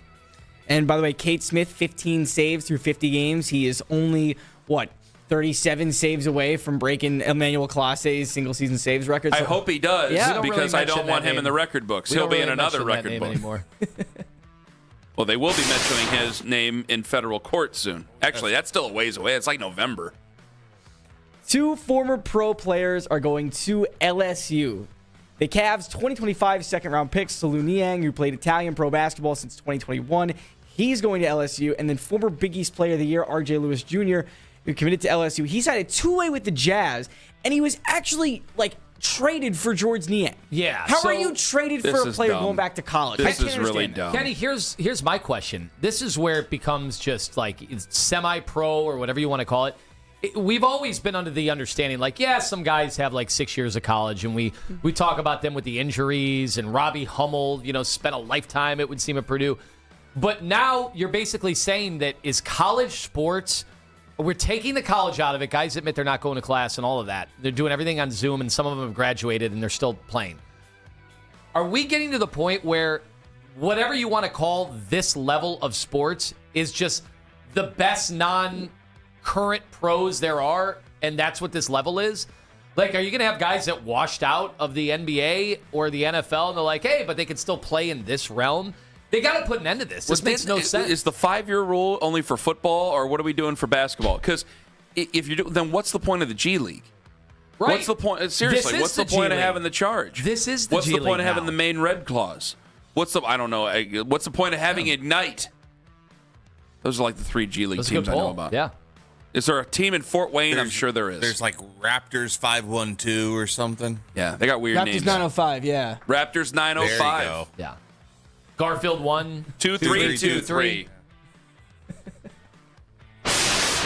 Where's yesterday's sound effect? What It's did you do? gone. It's been eradicated. It's not gone. Which one do you want? That or that? 21647. No. NFL owners increased international games from 8 to 10. Guys, international division is coming. Get ready for it. International division? Yes, Roger Goodell has talked about it several times. There will be the Dublin Shamrocks soon enough. It's coming. The Browns were going to make multiple trips across the pond in a season. 2035. Nobody wants it. Nobody wants it, but it's going to happen because Roger Goodell wants money. Nobody wants. Well, his job is to go out and get money. Yeah. So I get that, but nobody wants it. I want money. But they don't. But the fans don't want it. The fans don't care about the Dublin Shamrocks. They don't care about the London Monarchs. They don't care about that. Isn't it more likely you have like these subsidiaries where, same thing in the NBA, where you have these other leagues that they're calling the NBA, they're calling the NFL, but the crossover will be preseason, if that, and that's it. It'll just have the branding, and it'll be a pool of players that you might be able to draft from, the ones that emerge. But in the end, we're not regular season games going and playing those teams. Is this going to turn into soccer where you're doing friendlies, during certain portions of the year? It's what they've done. Their whole thing has always been protect the shield, protect the shield, protect the shield. But everything they've done is to water down their own product. Right. And you're giving fans something they don't want. Yes, we have heard like, people would want a 17th game. And then you got a 17th game, and I know that we had a 17th game, and it helped us get to the playoffs one year. I get that, but it's a slog. And the best thing about football is that the regular season isn't a slog. Like you can slog it out in Major League Baseball and basketball and hockey and all that other stuff. You can't do it in football, and you're turning it into this long marathon. You don't want that. And you're giving them something they've never asked for. And they'll still be in first place. They'll still make gobs of money, but that isn't a selling point to your fans. Flag football has received a formal recommendation to become an NCAA sport. So if this happens, how long until we see a guy drafted out of the flag football league in college to the NFL? Very shortly. Very shortly. Well, if it's an official sport, then I'd say within 5 years. Well, they're doing it with basketball players. Why wouldn't they do it with flag football players? What are the questions going to be like from the NFL teams on why you elected to play flag football, and why should we think your skills translate into the NFL? You didn't want to get hit. Well, I think that they would see those things. I got to tell you, you see some of these. I know a couple of guys who play that adult flag football, and they get their heads taken off, man. Some of that stuff that they do, it's like, oh my God. They go for it. Raise something real quick. I'm pretty sure this is just women's flag football. Oh, it's women's? I think you got to read the whole. John! It said flag football. It didn't specify. John! Is that an important detail, Owen? I think it is. I'm pretty sure it is. It will be an Olympic sport, right? So yes. It wouldn't be surprising. And they have pushed, and there's a woman locally that is on the U.S. flag football team, and I see her. Now, could she get drafted by the NFL? Why not? Could you imagine if the station was around in April 1865? They had My American Cousin at Ford Theater yesterday, and President Abraham Lincoln attended with his wife. It was a good play. It's a transition. Thanks a lot, John. Rashee Rice violated probation by testing positive for marijuana and will spend 30 days in jail. He has done so many other things, and he is spending the same amount of time in jail for marijuana than for literally driving 100 and whatever miles an hour down the highway. So here's what I don't understand. If right now marijuana is not part anymore of the collective bargaining agreement, but what about getting in trouble with the law? Well, he violated his probation. The NFL didn't send him to jail. No. Yeah, it wasn't just weed. I know. They didn't send him to the women's flag football. It was an agreement of probation. Yeah, but what I'm saying is now, is he subject to, again, under the collective bargaining agreement, to the personal conduct policy? That would have Even though it's weak. probation violation would probably be a violation of the personal conduct policy. Right. That's what I'm wondering. Even though that probation, anything that happens after the fact. He's missing mandatory minicamp, which will be finable, right? He's going to get a fine for that. Okay. Can you get fined for being in jail? I think that's a pretty valid excuse. Yeah, you've breached your contract. Don't be in jail during minicamp. This is John Colavita from Dealey Plaza in 1963. The president just passed through. Nothing else to report. Back to you guys. That's it for About Last Night. People enjoyed the parade. It's good. Coming up at 9 o'clock, Jason Lloyd going to join us on the show. In 5 minutes, it sucks, and we won't forget it. That's why you don't need to name the damn thing. Ken Carman, Anthony Lima, live on The Fan.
There's different coverages in different ways. Maybe we could have got it to it a little bit earlier. I think kind of getting out of Brunson's hands, because I think that's something we can adjust to. But ultimately, this isn't on him. Like, it's on all of us, right? This isn't just because of a certain stretch. Like, no, we still have opportunities on the other end as well to take advantage and score, and we didn't. So it's not just on one person. And when he's been around the league long enough, he understands. It's 17 years, right? But in the same token, hey, it happened, and we'll respond for game 2. Donovan answering a question about James Harden. Can I ask you something? Can I throw this by you guys? Because I don't want to name this thing. I hate that we name stuff.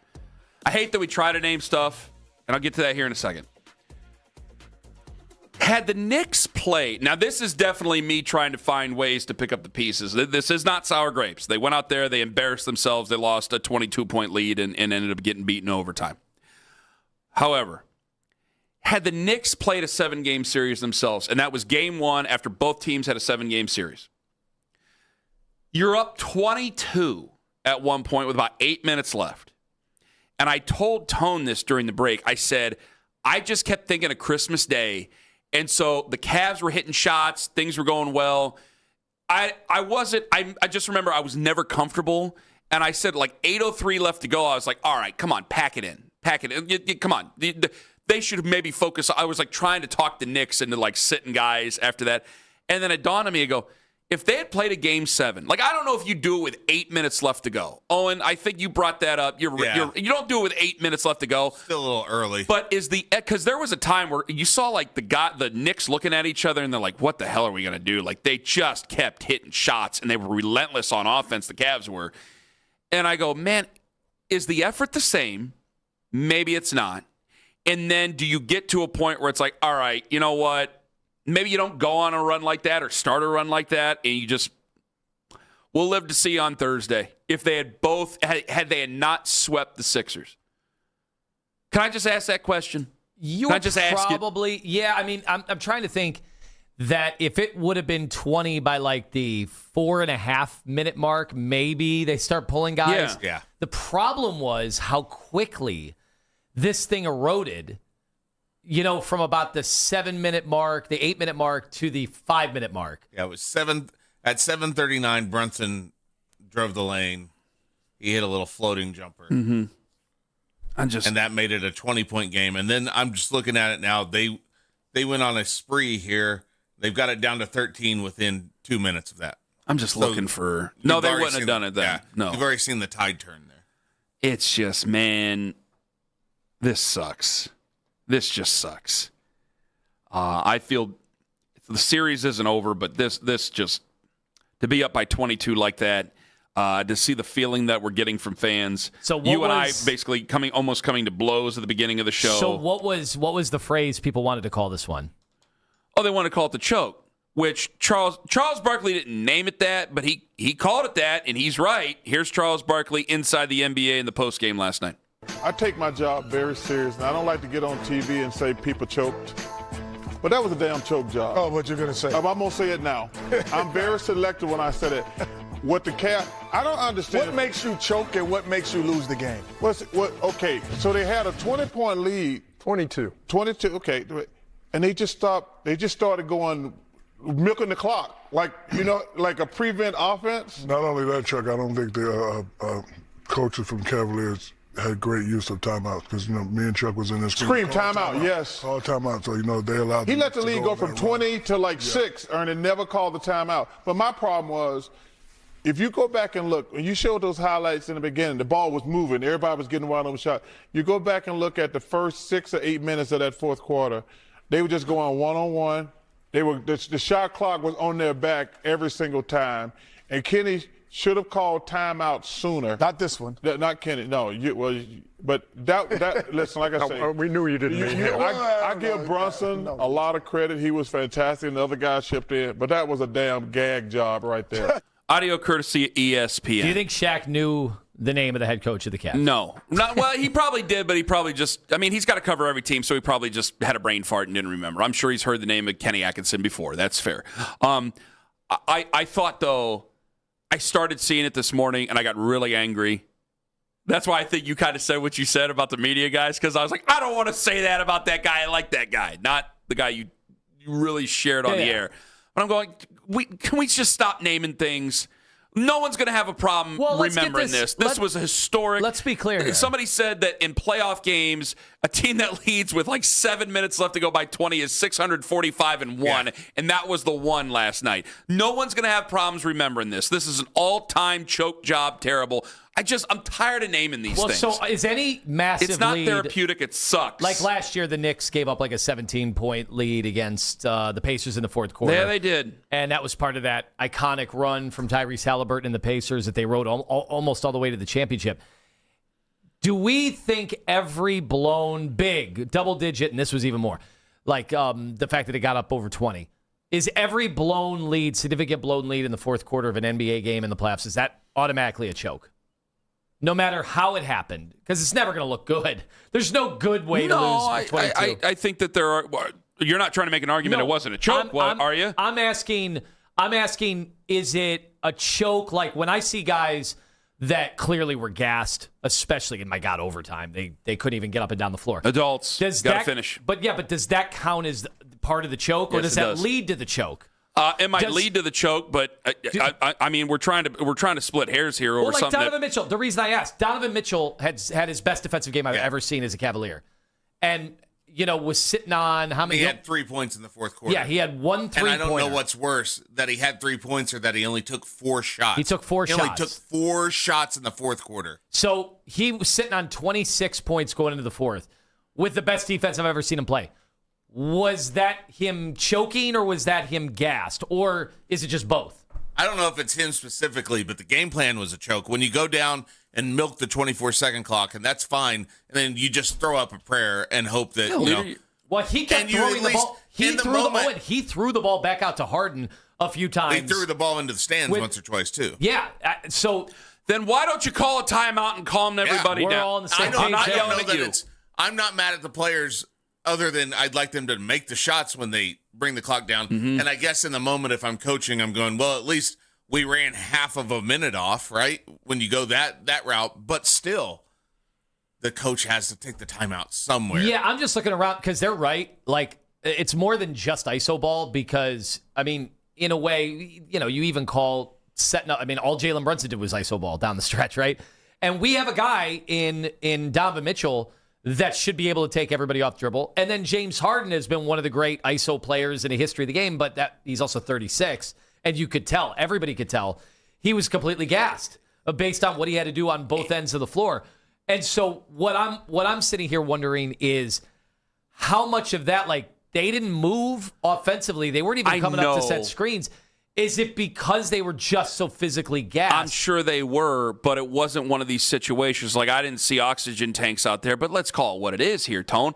I know you're trying to just examine it and dig deeper, but I know we've had this conversation. I don't know what defines a choke job. I think you just know it when you see it. You feel it when you're part of it. And when Charles Barkley, a Hall of Famer, a guy who people take seriously, and he makes jokes, but people take him seriously, when he makes that declaration, people go, yeah, it's a choke job. Now, I'll say, to meet everybody halfway on this, one, I don't want to name it because I hate naming these things. I absolutely hate it. It's just one more way that we can revel in our own misery. Two, I don't know, what if they do come back and win the series? Can I call it the choke? Can I still call it the choke if they do win the series? Now, the odds are against you to win the series, and nobody believes that right now after what just happened last night.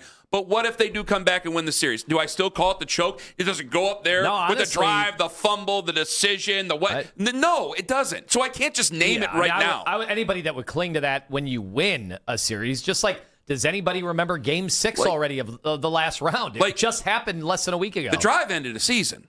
The fumble, unfortunately, ended the season. The shot ended the season. This didn't end the season. Now, it's up to them to not end the season, because if they come out there and they just do the woe is me crap, there will be even angrier people coming up on Friday. But I can't just name the thing just to name the thing because I want to make a headline here. Like, we got to be fair about it. You have 3 other opportunities here if you do get swept. You won't. I don't think they'll get swept. But you do have other opportunities here to get back in this series and tie it up. I just can't call it the shot and call it the choke. And the other thing is like, it's just, I hate it. I just hate it. I hate it. I think we wallow in our misery at times. I almost think some of us enjoy the struggle of it at times. I hate it. I don't want to name the thing. Do you remember when blogs were in vogue? There were like 50 different Cleveland. I knew a guy who had a blog, not a Vogue, but he had a blog. Well, there were like 50 different Cleveland sports blogs, and they all were named based on misery, cursed. You know, I think there was a guy I know very well who had something named after misery about Cleveland sports. That's what I'm saying. There was a wallowing in. I don't know who you're looking at. I have no idea who you're insinuating. But this was part of the consciousness of the Cleveland sports fan. But haven't we all lived through 2016 like we won a championship? And I know not everybody's an Ohio State fan, but if you're an Ohio State fan and you're a Cavs fan and you're a Cleveland fan, like we've won 4 championships, and you've also been to the World Series how many times? Like, we've had unbelievable moments in this town. I don't think we need to wallow in misery anymore. I feel like that. Go talk to Buffalo fans. We had somebody from Buffalo that was in here. Go talk to them about misery. I'm not feeling any better, though. No. Usually I'm ready to turn the page at around 8 o'clock after a loss and start focusing on the future, and I'm still not feeling better. How could anybody? Anthony. I mean, I'm certainly I'm going to go dark when it comes to picking up the national conversation on this, because I know where it's going to go. Yeah. Like, they're just going to say James Harden, and then Kenny Atkinson should have called timeouts. I'm like, well, a lot of stuff happened, though. Like, and a lot of things could have been diverted at some point. If you look, I will just be honest. Like, if you're going to put James Harden in that position, they'll just lose every game. Like, you're Jalen Brunson. There's a reason he's been All NBA first team. There's a reason there have been years that he's gotten MVP votes. Like, he's really, really good. He had a hand in this. So, choke. Yes, 100%. I agree. But they also had to take some of it. And holy cow. I mean, those shots that Brunson made were insane, some of them. 216-474-0092. We got 40 minutes to play the blame game here if you want to, even though I think that, some people are going to blame the players. You can blame the players that paid a lot of money. It's the highest salary in all the NBA, the most expensive team in all the NBA. But, man, when you sit there, I'm so dispirited and angry. I'm getting angry just thinking about it. When you don't call a timeout, when you seem to freak out there, and then you basically joke about it after the game. It ain't a joke to us, man. You can't do that. You can stick by your players without trying to turn the damn thing into a gag. I've liked the guy. I haven't had to defend him very much, but that really pissed me off last night. And then I got even angrier about it this morning when I was driving in and I heard it with Jeff. We'll get to some of these comments from Kenny Atkinson coming up in 5 on The Fan. K&K Heating and Cooling, KNKHeatingandCooling.com. Drove right by it yesterday. With somebody accidentally drove into it the one day. They were in such a hurry to get to the savings and service. And I saw it. They're working on it, looking good. And you can get on over there to K&K Heating and Cooling.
Yeah, I like to hold my timeouts. I mean, I didn't want to get one timeout at the end of the game, 1 or 2 point game, try to hold them, It's difficult situation. As a coach, you kind of, want the players to kind of figure it out and, withstand the storm and calm things down. But it's happening, fast. We just got to do a better job as players to, offensively, get our pace up and understand what we're trying to do, which, we had some success in those first 3 quarters. So it's on us to get our pace up and get into our offense much quicker.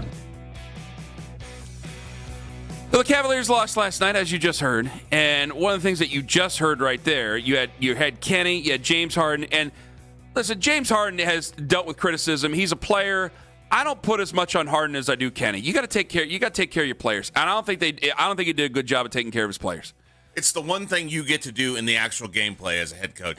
And take the timeout. I do. Like, there's so many times, if you listen to this show with any regularity, you know that Lima and I, we nearly came to blows earlier today, closer than we ever have. But there was also, Lima has an understanding with basketball coaches, and I think I have some sort of an understanding with football coaches. And if you've noticed, there's been a lot of times where I have said, when people have called in on a Browns Monday, because today feels a lot like a Browns Monday, man. I told John's new, and I told him, you better keep your ears open, because today is good. You're going to get it. You're going to hear it. You're going to experience something. And then he, brought up flag football in college and left out the part that it was women's flag football. Either way, we love John. When it comes to like the Browns and a coach not showing enough emotion on the sidelines, I have always said, hey, there's a lot that a coach has to take into account. And if he's calling plays especially, there's a lot of things that he has to manage. He can't be like Mike Ditka. Mike Ditka had a legend calling his defense. He could trust that legend. They might have hated each other, but he could trust that legend. It ain't always like that. And so I can understand, I can empathize with it. When it comes to basketball, I'm sure you hear a couple of things. It's like, well, Kenny, and you're nice to me sometimes because there's things that I see and I ask you questions. You're like, well, you can't do this because of X, Y, and Z.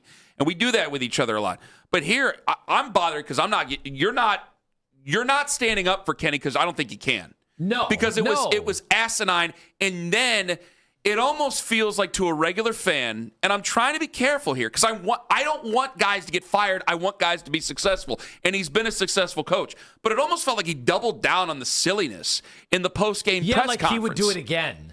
Yes. Like if this happens in game 2. The meme, I'll bleep and do it again. It's like, what are you doing, man? Yeah, he's going to go down with the ship. And the ship in this instance is 36-year-old James Harden trying to guard one of the best pick-and-roll players in the NBA, and which was a matchup. I told you yesterday on the air, I'm like, hey, I've been the biggest Harden guy in town after this trade and how I think he was going to help elevate their chances.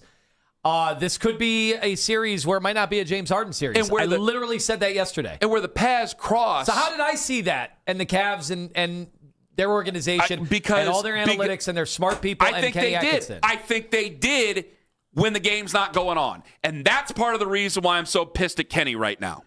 That's part of it, because it is your job. Now, they intersect because I said it to Kevin's face, like, you got to give the fans a little bit more. Like, you got to be a little bit more open in these press conferences because if you just keep saying the same thing, they're going to turn.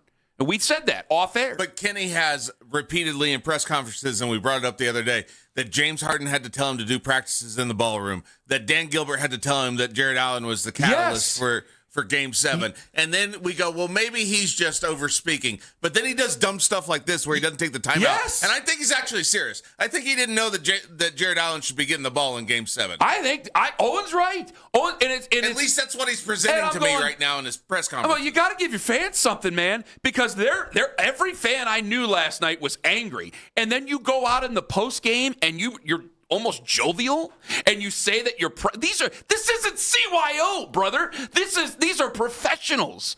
I'm not trying to sound crazy here, but James Harden is 2 years younger than I am. He's a grown man, and I got Kenny Atkinson saying he's proud of him. Yeah, Owen. Tough one. I thought they hit some really tough shots in that fourth quarter. Those 2 threes, prayer threes, end of shot clock. And we got a little unlucky. quite honestly. Brunson obviously took over at the end, and we started double teaming them and try to do some different things. But listen, I'm super proud of the way our group played. We played great basketball tonight for 3 quarters. Unfortunately, fourth quarter they dominated us in the fourth quarter. And I'm only pointing out there's a way you can do this without throwing your legends under the bus, without throwing your 2 Hall of Famers under the bus, maybe 3 by the time it's all said and done. You could always say, I made a mistake. I didn't do this right. Those guys played their asses off. They played 6 games in 8 days or 9 days, or whatever the hell it was. That was on me. I should have taken care of James. Instead, we're just talking about we're being proud of each other. This ain't the CYO. Well, this isn't Piper Middle School. You saw you saw Donovan Mitchell walk into the hallway, into the tunnel, and I don't think he was looking for anybody to be proud of him. No. I think he was like, oh, my God, we just blew this. Exactly. In historic fashion. Exactly. And it reminds you of Office Space, the Bobs. Like, what is it you do here? I mean, Owen, you were going through the catalog of things, and it's like, where is your decision-making that is going to step up and actually put the team, elevate their chances? What was he thinking as that lead went from 22 to 17 to 15 to 10 to 8 to 7? Nothing. What was your goal in all of that? And would you really do it again? And look, I don't know. If he calls timeout, they might have just come and run the same stuff, and they still would have won the game. Who knows? Or maybe we continue doubling like we did in the last minute, and they would have thrown the ball around the key and hit open threes. I would have at least liked to try. Yeah, it sounds like the crowd is setting on top of you, take the timeout and at least cool it down for a minute. And that's part of it, man. That's why I was angry, and then hearing him in the post game makes me even angrier. Like, neither tact is great. Kevin, the way he did it ain't good, and Kenny, the way he's doing it ain't any better. I've heard him hold the team accountable in the regular season before. Yeah, he got really angry during the regular season. There's no accountability for the team or for himself. And I know he needs them because it's a series. Right. He needs them. And you know that. You ain't no dummy. Right. We got to do 7 of them. But again, that's why you go, hey, that's on me. James Harden played his ass off today. It didn't go our way. Maybe some things didn't happen. If Sam Merrill hits that shot at the end, we're going, whoo, man, we were able to survive that, weren't we? We happened to be up 1-0 here. It didn't go that way. And it just sounds like you're kind of assing off from what the real responsibility is. And to me, I think that a lot of fans will take, I don't think he's trying to insult you, but I think a lot of fans take that as insulting. Because there's been a lot of people fighting over this team over the last year. And then you have the head coach of the team who was talking tough earlier this year, kind of sloughing it off like it ain't no big thing. But do you think it has more to do with, we had a big question, a prevailing question about whether or not that you guys, this team earned your trust? I mean, there was a topic, and everybody was saying, you know what? I don't like this team. I didn't like the Harden move, but look at what they've been able to do. 2 Game 7s. Like, when is a Cleveland team been able to they earned my come trust out on top? When they're up 22, I would have went to bed. They didn't have my trust. Well, they don't have my trust. They don't.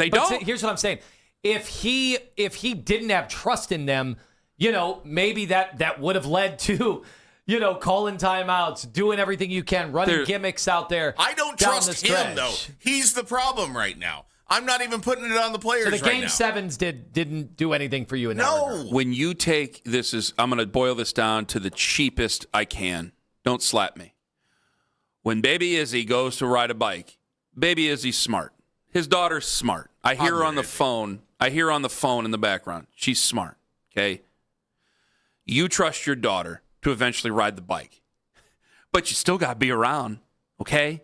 You still got to be around. Let me boil it to the cheapest I possibly can so everybody can understand it. So we can all kind of share that experience. She'll go on to great things. She's really, really smart. You're still going to be, he's still the head coach of the basketball team. And I know it's more of a shared relationship because we're all adults here in this case. But just because you sit there and tell everybody you trust your players doesn't mean you don't try to take care of them. You call a timeout. Yeah, obvious. I can't. It boggles my mind that never got to that point. But one thing I have said as a testament to them, and maybe this is just devil's advocate or me rationalizing, me coping, whatever. But one of the things I did say after both Game 7s, I'm like, man, as much as I hated Kenny in the first 2 games in Detroit and at the 2 road games in Toronto, and I sat there, and much like you guys said, what are you doing? What is it you do here? What are you doing to put these guys in position? And then they'd win the series, and I'd go, well, part of their entire disposition, almost headlined by James, is they are even keel. Like, this team does not get high. They don't, like, we talked about Detroit hooting and hollering when they won Game 7 and their pregame before Game 6 and the pregame before Game 7. Like, they had acted like they had won the title, and I think that works against you. Is that maybe what Kenny is trying to do, is keep them even keel and not over-emotional? I have to accuse you of something here. I think you're in your own head. I think you're trying to answer for things that you have said about this basketball team, because I've done the same thing. Kenny, you said that they were penciled into the finals. Here you are. Kenny, you said that you trusted them. Kenny, you just said the other day that this was a series that they were going to take in 6 games against the Pistons. I said it was a successful season yesterday. And then they go out and blow a 22-point lead. And I think you're the one who did say the series was over against Detroit, and they came back and they won that series. And you part had said, of that, it earned some trust. And I still I'm not going to lie. I'm not going to say that didn't happen. Like, that is part of the reason why I'm not sitting here today saying the season's over. And I still don't understand why there's people who are trying to zing you over saying that James Harden sucked out loud in the first 2 games of the series against Detroit, which he did. But regardless of that, you don't need to call spade. Yeah. You don't need to cope, man. You got Game 2. That's what it is. You don't need to cope over this, because we're all saying, well, it's just one game. Okay, is it just one game? Because you got Game 2 tomorrow. And if they come out and they play listless tomorrow night and they just walk around, maybe you'll say the same thing. Maybe we'll try to learn from that. That's what I don't know, but this team has made this fan base bipolar with their own thoughts game after game after game all season long. That's the fan base. That's emotional. And what I'm wondering out loud is the way that they deal with these losses that infuriates you, infuriates everybody that is sitting there wanting that emotion. If they got emotional over that loss last night, then it's not just one game. Now it is bigger than that. And they can't go into that mode. They have to protect against that. Because the last thing you want to do when that crowd is going to be in a frenzy in Game 2 is for you to be dwelling on what happened in Game 1 and lose your mind. And I'm not even mad. I got to admit, I'm not mad at James Harden. I'm not mad at Donovan Mitchell for being held scoreless in the final 8 minutes or whatever it was and only scoring 3 points in the fourth quarter. I'm not mad at those guys. I'm not mad. Somebody called in about Dean Wade. They were mad about him. I ain't mad about him. I'm mad at Kenny. I thought there was an opportunity there to keep everybody up. And again, an opportunity to win the game, to go over to New York where people are paying $50,000 courtside seats and steal that game. You don't think some of them left early? And I'm sure a lot of those folks would have said, hey, it's Game 1. It is a series. That's fair. But when you lose it like that, when I already have it fresh in my memory, why didn't I turn the game off and go to bed, Tone? Why didn't I fully trust him even though I wanted to trust him? Because I had Christmas Day stuck in my head. That's why. Because I've had the ghost of terrible performances past, which isn't even fair because they didn't play soft last night. I thought they played tough. I thought Mitchell Robinson took a couple of hard shots. I thought Jalen Brunson got put on his ass in the second quarter. I thought that they played hard as hell. I thought they were tough last night. Might have helped to do that in the fourth quarter during the meltdown. When you're not taken care of by your head coach, it bothers you. But you don't need to sit there and cope with anything. You don't need to tell yourself anything. You have to answer for what you've said. I have to answer for what I've said. We do every day. That's true. I do every minute of the day. But you don't got to cope with nothing or try to make yourself feel any better. Because if we're all saying, well, at the end of it, Kenny, hey, you're mad, but it's one game, right? It's one game. Right, Ken? Okay? Because I'm saying Kenny and Ken, and maybe I'm getting it mixed up. I'm talking to myself here. If I'm saying it's one game by the end of the show, okay, we're upset and it's an historic loss and everybody's making fun of us, but it's just one game. All right, well, I guess it's just one game, and we're going to find out whether or not they answer the bell coming up in Game 2. The calling card, you'd have to say, the calling card of this team so far is they've been able to deal with terrible losses. This is just the latest. Yes, it's the worst also. Yeah. But they have been able to overcome it. Now, this is a better team.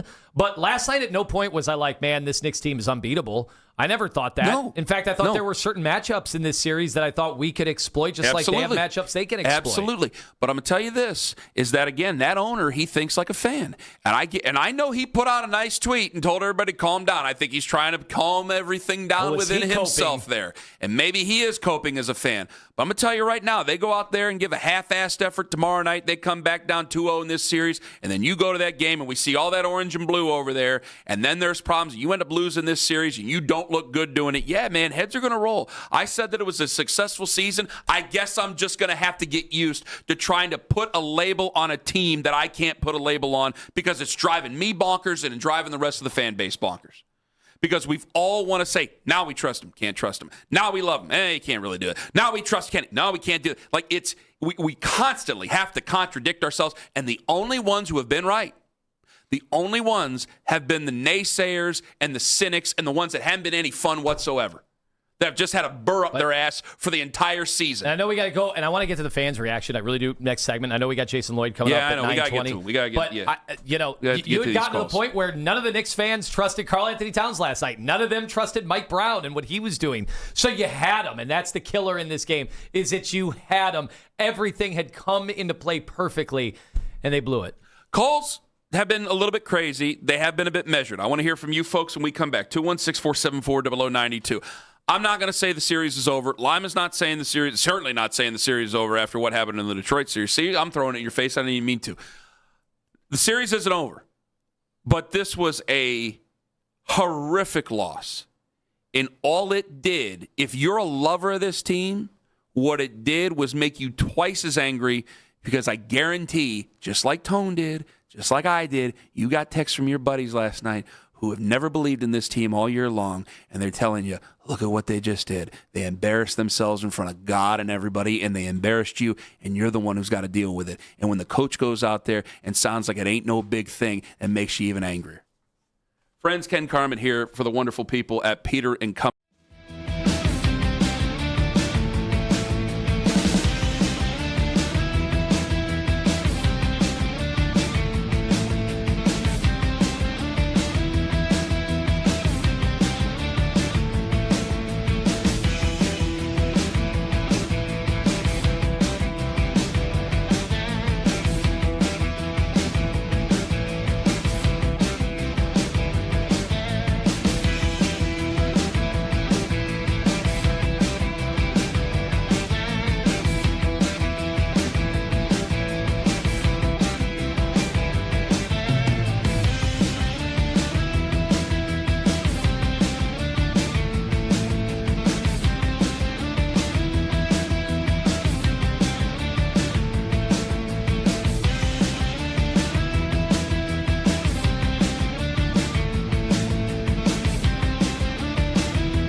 you'll be able to pick up keys and clues based on who is doing what, when, and with who. Listen for Mary Kay Cabot from the Plain Dealer in Cleveland.com. Tuesday mornings at 11 on Cleveland's Sports Radio, 92.3 The Fan.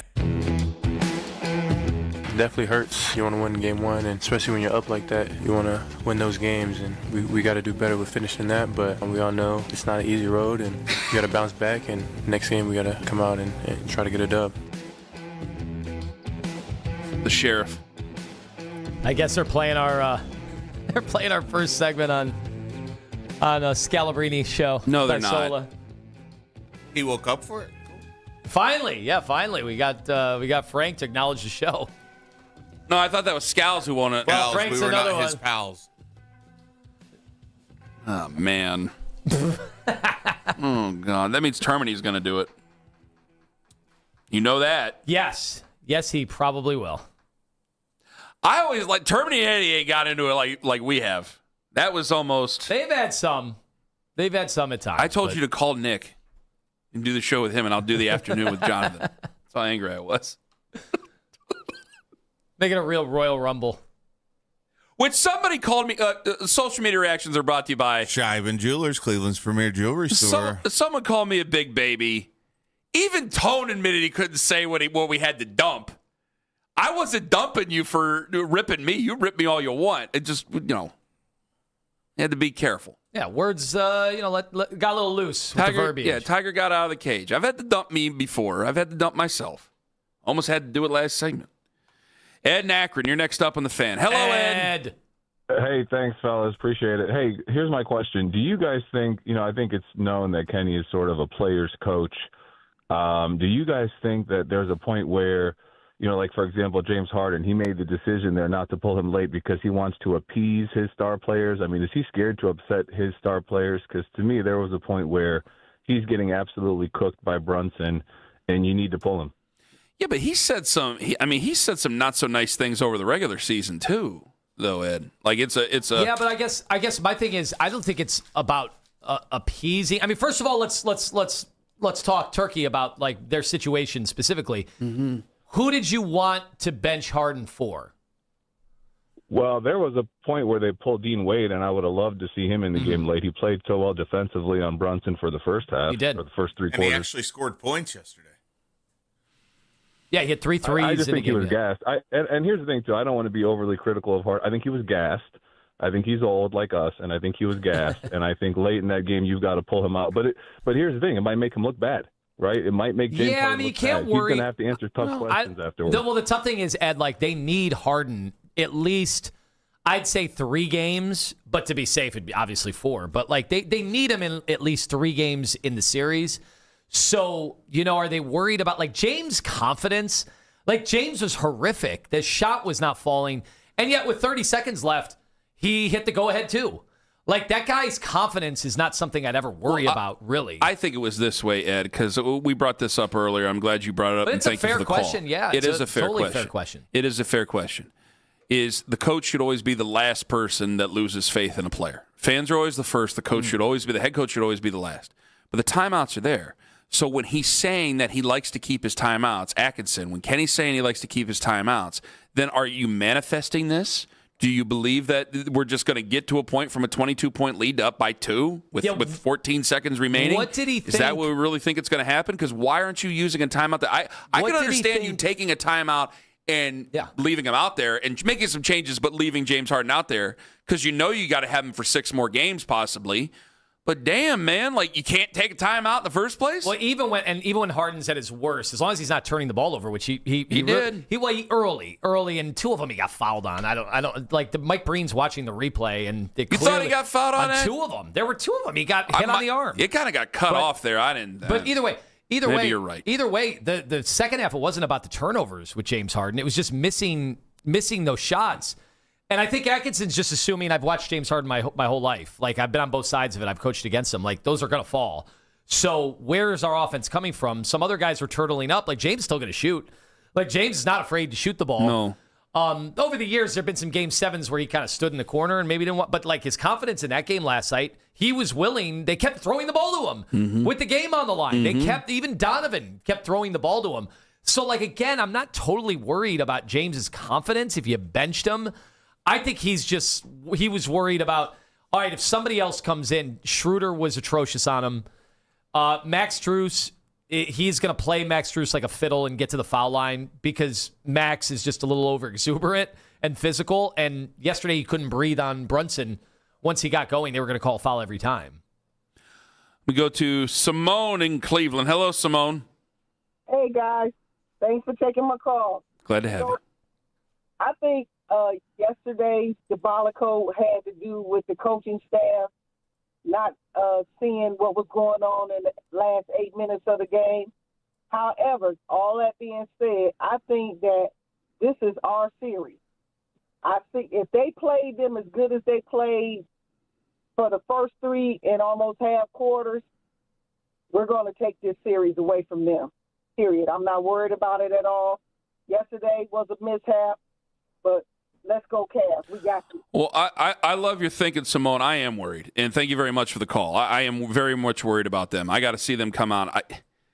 I mean, I hate to be effort guy, but I think we have to talk about their effort coming up tomorrow because that has a tendency. Playoff basketball will mess with you. One loss could start to unravel a team, unravel what they've done. They've done a lot of good things. They've done a lot of building. And yesterday, I had said, was it Monday? It was no. I said the season was already a success, and then they go and they lose like that. And I got to see how they come out on Tuesday. Now we got to be very game to game here. We got to be very game to. And even if they lose tomorrow night, and they come back and we're talking on Friday, I got to see how it is because they've come back from 2-0 down. Now were they favored in the Detroit series? No, I just think we felt like they were better than Detroit, but they were underdogs. We got to be very game to game here because the most frustrating thing to a lot of fans is that you haven't really been able to put an identity on them this entire year. The only ones that have ever been right about this team are the ones that have been negative the entire season. And that ain't no fun at all to anybody. Coming up next, Jason Lloyd. He'll join us on the show. How do the Cavs pick up the pieces? Who's going to be the most important piece? And can they pick up those pieces getting ready for Game 2 of the Eastern Conference Finals? Ken Carman, Anthony Lima, Jason Lloyd, The Athletic, coming up in 5 on The Fan.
over to 923thefan.com or favorite 923 The Fan on the Odyssey app for all today's headline segments. Headline sports news every 20 minutes right here on 923 The Fan. From the University Hospital Sports Desk, I'm Jeff Thomas.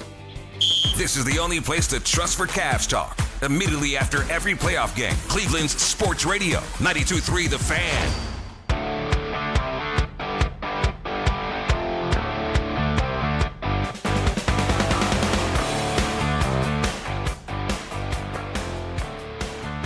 Let's go to the hotline. The Wise Heart Right, We Make It Right, Call Kyle Right hotline. Jason Lloyd. He got his rims fixed. He's from The Athletic. Hello. Hi. Sorry about last week.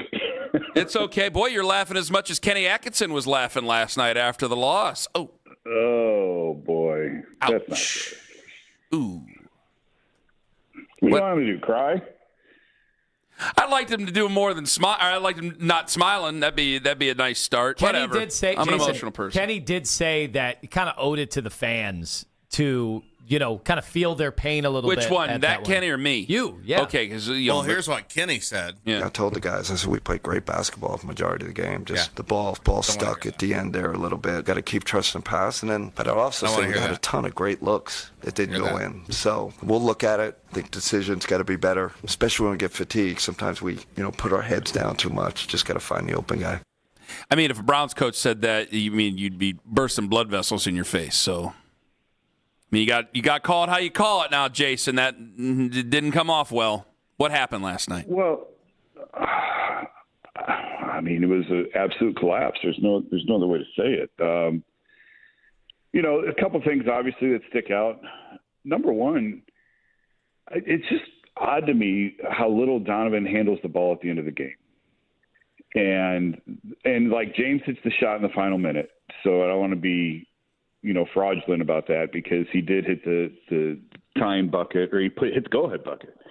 Knicks make the 3 to tie, and James hits the step back. But Don was so willing to get off the ball. It was just weird because, like, in the third quarter, Donovan's usage rate was through the roof. They were playing through Donovan, and they were rolling. And then in the fourth quarter, they played through James. I don't know if Donovan was getting tired.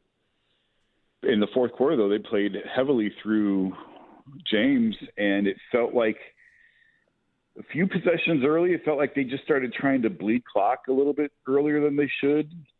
I'd say they quit playing, but I don't mean it the way it sounds. It just felt like they were trying to bleed clock a little bit too soon. And you saw how it ended. And the timeout thing was weird. Like, I get it. Kenny's saying, I want to hold timeouts for the end. Okay, that's like, there's coaches who believe that, and that's fine. But he doesn't call them at the end either. You go back to the Detroit series in Game 5, and he said he didn't want to let Detroit get their defense set because they grab and they hold, and it's tough to get the ball inbound. It's tough to get a clean look when you're coming out of bounds.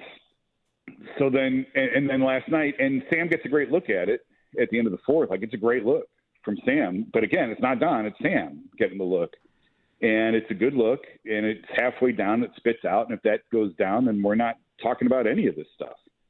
But it was just curious that you take 2 timeouts home when you say you want to save them for the end, but then you don't use them at the end either. So that's where I just get a little confused on, well, what are you saving them for? What's the exact precise moment when you want to use them? Because, man, it felt like you could have used one in the fourth. And there's different coaches have different philosophies on that. Like Tom Thibodeau will burn timeouts. He'll use 2 or 3 in a row to stop around. He didn't care. And Mark Daigneault and OKC's the same way. Like, if he sees a couple things he doesn't like early, timeout. Like, we're going to straighten this out. And JB's the same way. He uses timeouts early. So it's not necessarily that, well, there's one is better than the other. I just get confused if you're trying to save them for the end and then you don't use them at the end. I don't know I don't know what the exact right time is then that you want to use them. I've been one of the staunchest people in the corner of James Harden in town. I did say yesterday I'm worried about him in this series for the defensive stuff that I knew they were going to put him in. And yet I thought, and I'm sitting here, I wrote in my notes after 3 quarters, I'm like, man, Harden has really held firm defensively against basically everybody. And then the fourth quarter happened, right? And that's the only thing that's going to matter to anybody. And yet on the other side, Donovan was unable, and the Cavs were unable to create those matchups because one of the weaknesses of the Knicks is indeed Jalen Brunson on the ball, but they fought so much harder to avoid those switches. Yeah, they did. I looked it up now. I don't remember. I think it was 17 points that Brunson had when Harden was guarding him. And the Knicks were hunting that. And they were, the Cavs tried guarding him with Merrill.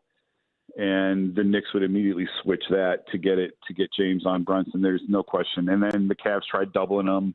And now you're leaving shooters open in the corner and you're rotating. And there is no great answer. You're right. For quite a bit of last night, I thought James was fine defensively.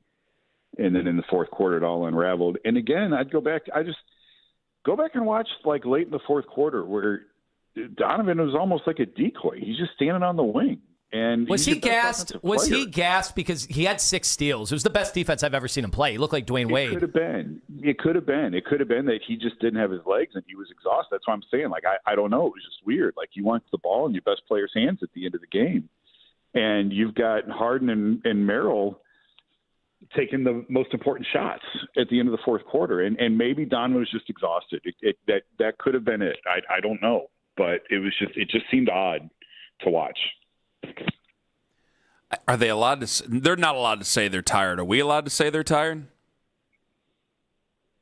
I mean, listen, they've been playing every other day for 2 weeks and into the end of the Toronto series, I believe, was every other day as well. I'm sure these guys are tired. It just feels like, man, if they would have just been blown out by 30 and we could have gone, they're tired. They'll be ready to go on Thursday night. Like, it would have been much easier than up by 22 with 8 minutes left to go and falling completely apart. I want to go back and watch the third quarter. Again, I haven't done that yet. It felt like Donovan was much more active in the third quarter than the fourth quarter. He was. But I need to go back and watch that again. Donovan took 4 shots in the fourth quarter. James took 6. And I remember the big three. He hit the big three to put him up 21, right? That was the dagger three. And he did the spider thing, and I told my son, I'm like, well, this is over. Gave that look to. You said it was over. Oh yeah. See, I wouldn't bring myself to do it because I was so paranoid, just because of the year, Christmas Day, the whole thing. And he looked. He did that look. I thought it was over. Did you see him do that look at Spike Lee? No, I missed that. So he hit the shot, and he kind of did the glare or whatever to Spike Lee. And even then, I'm like, it's going our way, man. But I didn't see it was Spike. I saw him look, but I didn't realize it was Spike. Somebody said, I saw it on the internet. Somebody said, well, the internet could be lying to me, but I thought it was at Spike. I apologize if it wasn't. Well, whatever. He hit the big shots, put him up 20-21. Yeah, I thought it was over at that point. I thought they won the game. So obviously, you don't have much time to turn around and try to salvage one of these. Nobody's going to be feeling good if they drop both of them. But what do they do now about the Harden situation? Because the matchup hunting is only going to continue. Now, the Knicks can't do it from the get-go. That could actually, in a way, wear out Brunson. It does take a lot to go iso ball for 48. But with that said, I mean, I look at the box score. Guess who played the most minutes yesterday for the Cavs? James Harden. Again. He played the entire fourth quarter and overtime. I don't think he came out of the game in the fourth quarter or overtime. So this is my issue. Like, I was a big proponent of the trade, but it wasn't to send Harden back to 2018 and let him be the focal point of the offense and then have to cover the other team's best player on defense. What sense does that make? I mean, but again, that's why I have to wonder where was Donovan's fatigue level on that. And I think Mike Brown said after the game, he made reference to when James was in Houston and the Warriors wanted to just let him dribble. He said he would dribble 1,000 times a game and he's going to wear himself out and just let him dribble and dribble and dribble. And that's kind of, I mean, it wasn't 1,000 dribbles, but that's kind of where they got to by the fourth quarter overtime. What do you do, man? I mean, part of that also is the Knicks hit some tough shots. Like they had some wide open looks. The Shamet corner and the three. It hit underneath the rim and somehow went in. Yeah, he was wide open on that because they were trying to double, and the Knicks just made the right passes. But some of them also, I mean, Jalen just hit some really tough shots. And is he going to do that again? Well, he might. And sometimes you just have to live with some of the shots that they hit defensively. You have to, you just have to say, he hit a tough shot. Like, they're really good players, and sometimes they're going to make hard shots. I liked going to Strus. I thought they should go to Strus to the starting lineup, and they stuck with Dean, obviously. I don't know. I don't know what the right answer is in the fourth quarter. It may be that you have to get him out of the game, and I know they don't like doing that. But like I said, I don't think Harden came off the floor in the entire fourth quarter or overtime. But there may come points where you have to get him off the floor defensively and to get a stop.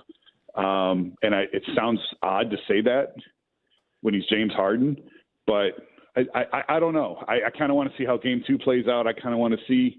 I mean, he's Jalen Brunson. He hits tough shots all the time, but I just thought he had some really, really, really tough shots down the stretch where you just sort of tip your cap to him and say, man, that's just a great shot over a good defense. If the series, Jason Lloyd with us from The Athletic, if the series doesn't go our way, like Dan Gilbert had a nice tweet out there trying to kind of calm down everybody a little bit after that, and it was a terrible loss, one of the worst ever. But, he's a big fan. He is a big fan, and he's a very powerful fan. If the rest of the series doesn't go our way, I thought everybody would be safe after going to the Eastern Conference Finals. Do I have to open up that book again about moving on from people? No, I don't think so. I think once they got to this point, let's see how the rest of it looks, right? Like, I don't want to project after one really bad loss when emotions are running high, but I think they moved past that point once they got out of the second round, once they advanced to conference finals. I think a lot of that got put to bed. Now, if they get swept and they look terrible, I don't know, man. Let's talk after Game 4. But as of right now, I mean, Dan, I think Dan has always backed Kenny. He likes Kenny very, very much. I don't think last night was Kenny's finest hour, but a lot of coaches have bad playoff games. It happens, and I think everybody's fine. One of the things that's been a catch-all after every Cavs loss has been toughness. And when we feel like they've been tough physically, we just say mentally. Were you thinking toughness yesterday at all? Because I was not. No, the toughness comes in Game 2.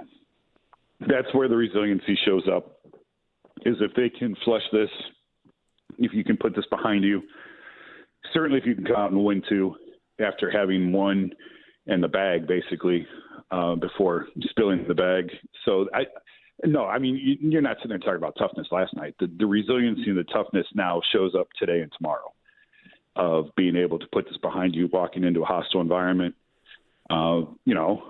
This is a different animal than Detroit, but to gag it away in Game 6 the way you did and just look absolutely awful in Game 6 against the Pistons and then come out in Game 7 and play the way you did, that's where the mark of the toughness is to me. I thought our bigs outplayed their bigs. I mean, I thought we were big bad Mitchell Robinson, and they went to the hack-a-Mitch, but and he had a few moments, but I thought by and large Mobley and Allen held firm and maybe probably even had the edge. Can I piggyback off that? I mean, I kept thinking about 2023. I'm like, man, I really have overrated Mitchell Robinson ever since that series, man. I felt that confident about our bigs. Well, they were able to get him off the floor last night with the fouling, because he's not making foul shots. So they were able to get him off the floor. He doesn't play a massive role for them. He's probably in the 15-ish minute range with them. Last night was not Cat's best game. No, I agree with you. I think Cavs bigs outplayed him. I thought Evan was great.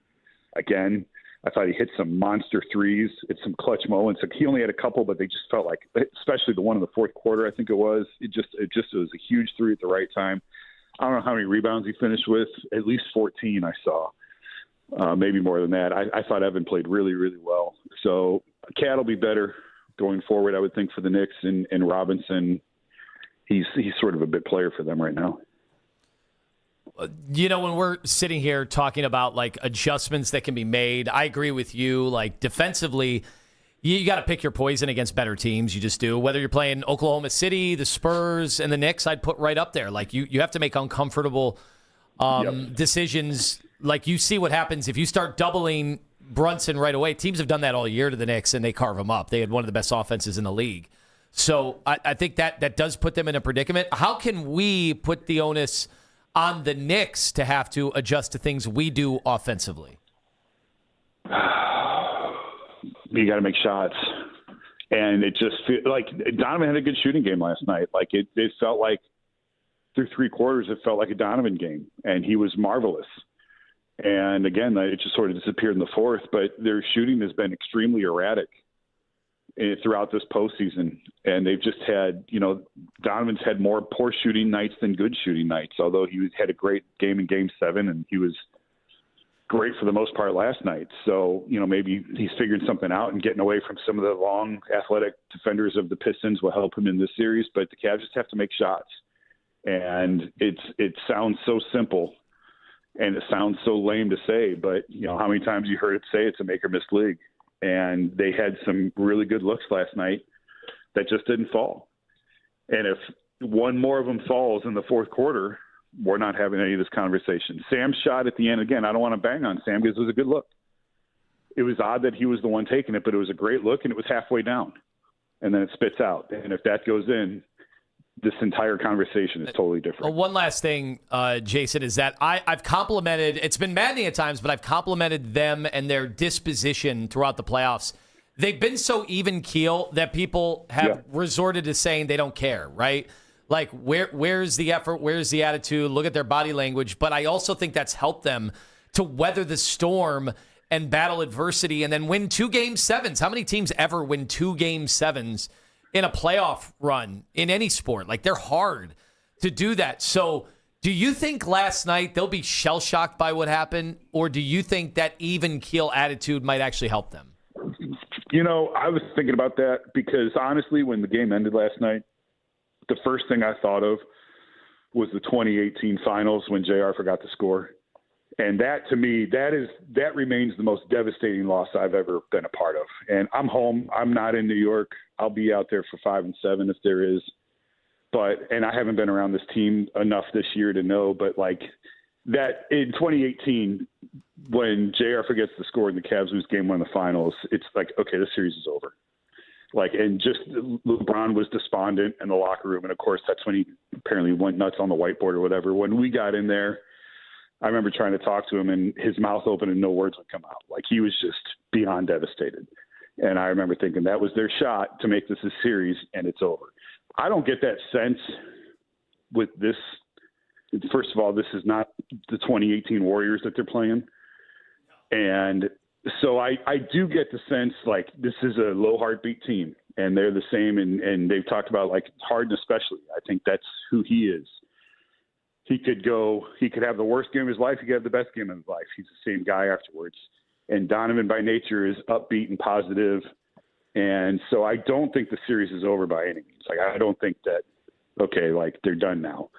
But this is a devastating one. And that's what I said earlier. Today is the toughness. And tomorrow being able to flush this, that is where, to me, the mental toughness shows up to be able to get back on the horse and do it again. But no, I don't think the series is over. Absolutely not. Jason, thank you very much. We appreciate it. Glad you're up and running again and your wheels are fixed and all that other crap you told me. All right, man. Oh, was that a fake? Or are you mad at me? Was that a fake laugh? No, I'm not sounded mad at fake you. to me. It sounded like a fake laugh. God. Whatever. You're just looking for a fight today because you're in a bad mood. Oh, I already had a fight today. Go back and listen to the 6 o'clock. Oh. That's a new one. No, that was the old one. Oh, that was the old one. Yeah, that was the old one. Yeah. All right, Jason, thank you.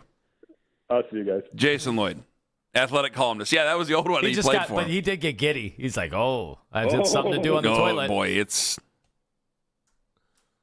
If they include all that, most of it, oh, boy, you're going to get some weird texts later on today from our media brethren.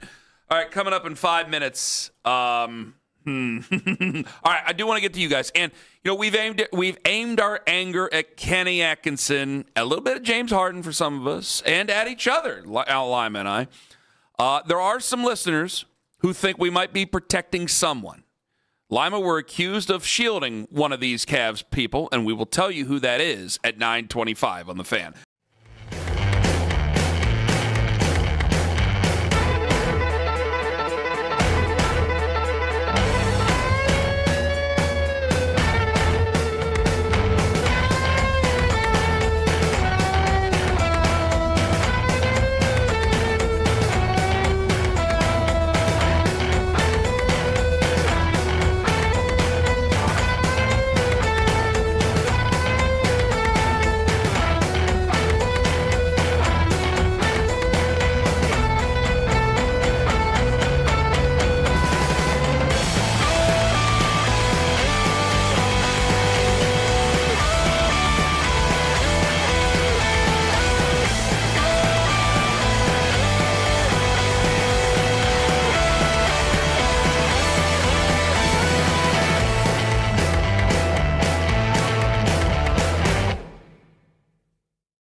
since the show premiered.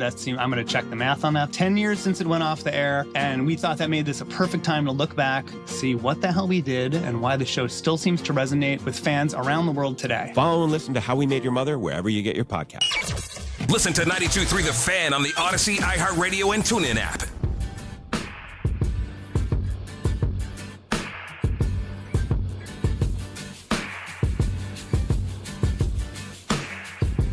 Just had Jason Lloyd with us.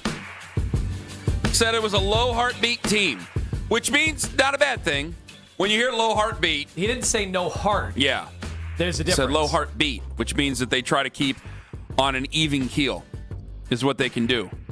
There are plenty of people who are hearing the first segment now. They are waking up and they're hearing the first segment.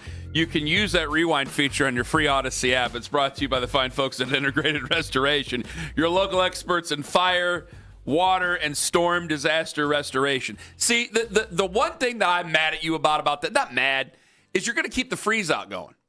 I'm willing to bury the hatchet with you-know-who. I've been willing to bury the hatchet for 6 years. I think you guys should.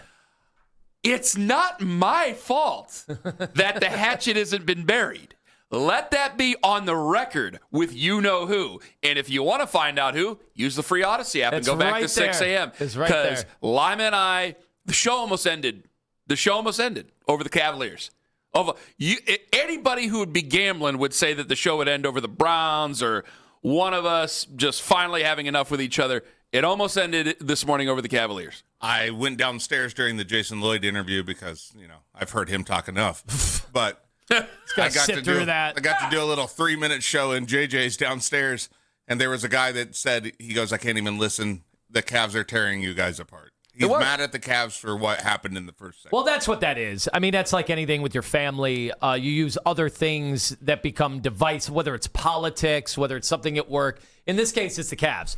When you think about what this show is, if just the Sam Merrill ball goes down, or if any of the ridiculous 22 consecutive things that happened yesterday to go against the Cavs that went for the Knicks, including our coach deciding to do nothing to stop it. He was just going to assume the same thing wouldn't happen over and over and over and over and over again while the announcers were calling it out, while clearly Mike Brown was screaming, let's continue that action. Let's get Harden one-on-one. And they never did anything to stop it. And if only one of those things changes, like how about the Sam Merrill loose ball foul? I mean, and that physical, the warfare that was going on.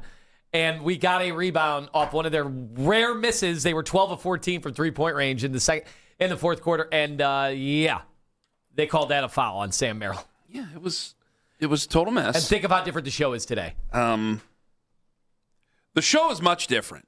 We'd be saying 3 wins away to have a chance for a championship. Because any way they would have won the game, I swear to God, any way they would have won the game, I'd have been fine with. Anyway. It still would have been ugly, but yes. When they were down by 11, I was telling myself to go through the emotions of the game. When they were down by about 11, I thought it was at one point, and I was like, yeah, it's been a lot of basketball in a short amount of time. This team's rested and they're really, really good. And like it's going to be, and then they fought back. New York missed some shots, and then we're up by 2 at halftime. And remember, we still turned the ball over like 11 times in the first half. If I wrote that down, if I'm not mistaken. And it was everybody. And I'm like, well, we're not out of the woods yet. And then to see what happened in the third quarter, where like you just couldn't miss. And they were bodying people and they were physical. And I still would not talk myself into saying that they're going to win the game. I would not do it. I wouldn't do it. And I was checking my phone and doing some stuff as things started to come unhinged because I got nervous. And when it happened, when they actually lost the game, because when they went to overtime, I was like, man, this is not going to go our way. And then when it didn't go our way, I did. I felt like I did. It was so jarring. It was so jarring that I was like, oh, my God, this is the Browns in the middle of May. I swear to God. It threw my system off. And when Jason said that this does – now, Jason was in the locker room. I was not in the locker room in 2018, obviously. Jason said that the 2018 Game 1 of the Finals series loss was worse. I don't like to do sad – I really don't like to do sadness porn when it comes to the fans. Yeah, which of the bad moments was the worst? That's why I don't like. That's why I don't want to name this thing, because it's like, well, they could still win the series, guys. I know that the chips are down right now after what just happened last night, but if they go on to win the series, are you naming this thing the choke? Are you really naming it? No. So let's hold off on naming stuff. But I thought about it in the shower this morning, Tone. I'm trying to think of a worse loss, and I know there's one out there, and I'm thinking Cavs. Cleveland sports, because when they lost game 1, I was really disappointed in 2018. But I got to tell you, I didn't have the type of hunger for a championship that I have now. I always say it's always because they just won it in 2016. Yeah, it's always harder to put the confetti back in the cannon and go out. That's why it's so hard to repeat, right? Because now you start to say, whoa, I've accomplished something, and now maybe it's about me, as a player would. And I felt, hey, we got our championship finally after 50 years. So even the Indians losing, blowing the 3-1 lead, it was like, well, we just won the championship. I just looked at it. Yeah, really was. And I also looked at that. I'll borrow something from the late, great John Sterling, and I was a John Sterling fan. Yeah, that's baseball. At the time, to make myself feel better. Yeah, right. Now, we're sitting here 10 years later going, that really sucked to have that. But at the time, to make myself feel better, I go, that's baseball. It wasn't like we lost to the Yankees. We lost to a team that had 100 years of losing. In the moment last night, I was just shocked and beside myself and sad. Yeah, it's been 10 years. And then to hear the post game, I got angry. I'm like, man, I'm trying to think of something that was worse. Well, imagine if you were one of those like Cleveland homer guys, or you were hedging and you're like, I'm going to put some money on the Cavs plus 7.5, and you're up 22. With 6.5, 7 minutes left, and you lost your bet. Yeah. You lost your bet. What were the odds? Forget about losing a game. Yeah, we're heartbroken over that. Imagine losing money on that as well. It almost leaves you despondent. So it really does. So I get. We started the show getting into a fight, an all-out fight over. I can't go to that place mentally that the series is over. I know that you blew an all-time opportunity. Part of it is I keep looking at the Knicks going, that team is so beatable. This isn't the 2018 Kevin Durant, Steph Curry, Klay Thompson, Andre Iguodala, Draymond Green. That's not them. This team is beatable. Their challenge, you see that. They're a tough team to try to figure out. Do you double? Do you not double? Jalen Brunson. This isn't Detroit. This is a better team. I think we're also pretty good. It's funny. We were up 22, and I was texting my buddy. I'm like, I feel like we could have played better when we were up 22. And I know that sounds crazy. I thought about it because there were plenty of people, and I agreed. I did check my phone again. James Harden can't hit a three. He shot 40% from three this year. He cannot buy an open three-pointer. I had a friend text me. There was like, man, we should be up by, certainly should be up by more than 2. We turned the ball over like crazy in the first half. And I thought about this morning during one of the calls, during one part of the show. I go, well, hell, I don't even know if they were up by 22. Had they been up by 30, would they have lost that lead? Would they have lost the lead if they were down? If they were up by 35? At what point was the lead safe? Was it manifest destiny? My God. 216-474-0092. Now, I'm going to get the phones coming up here in a second. I do want to bring this up. You and I have been mad at each other. We both have been mad at Kenny Atkinson. Mm-hmm. Have you been mad at James Harden?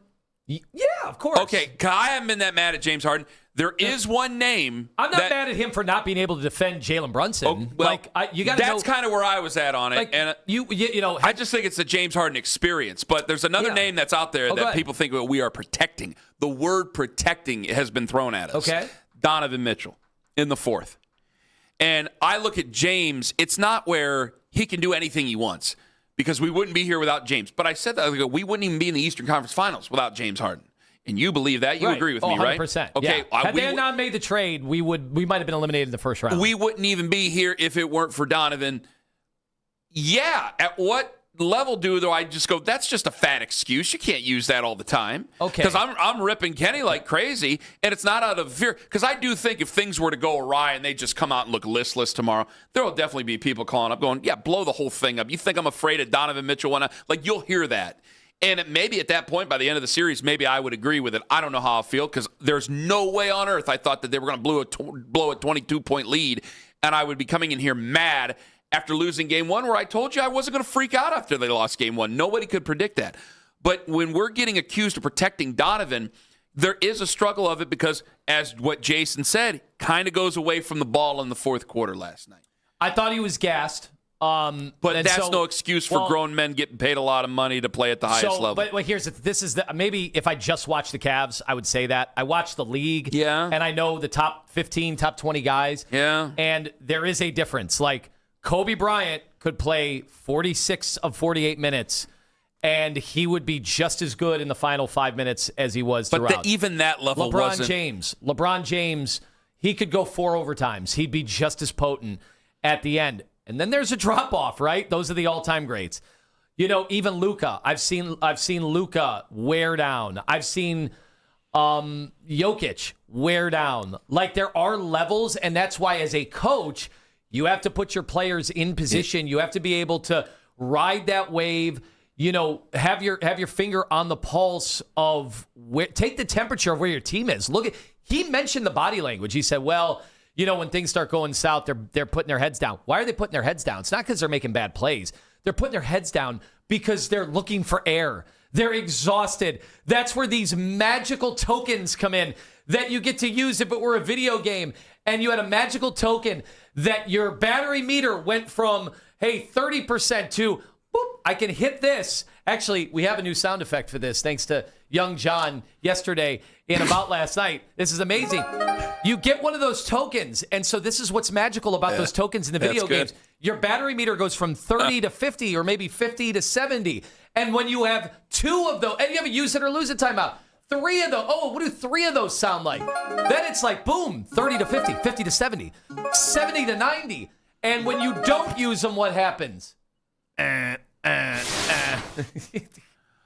Like, you had those timeouts. But, Tone, I'm not saying they would have won the game if they had taken timeouts, but I would have felt a lot better. That's not going to be included in the history books. You know that. I know. Like, it's not going to break down the games. Like Michael Jordan, terrible comparison, but I'm going to do it. Michael Jordan knew that, I had the flu. They ain't going to fly in the history books. Right. They ain't going to work, and it's not going to work for us. Donovan is not a top 5. We always say he's top 10.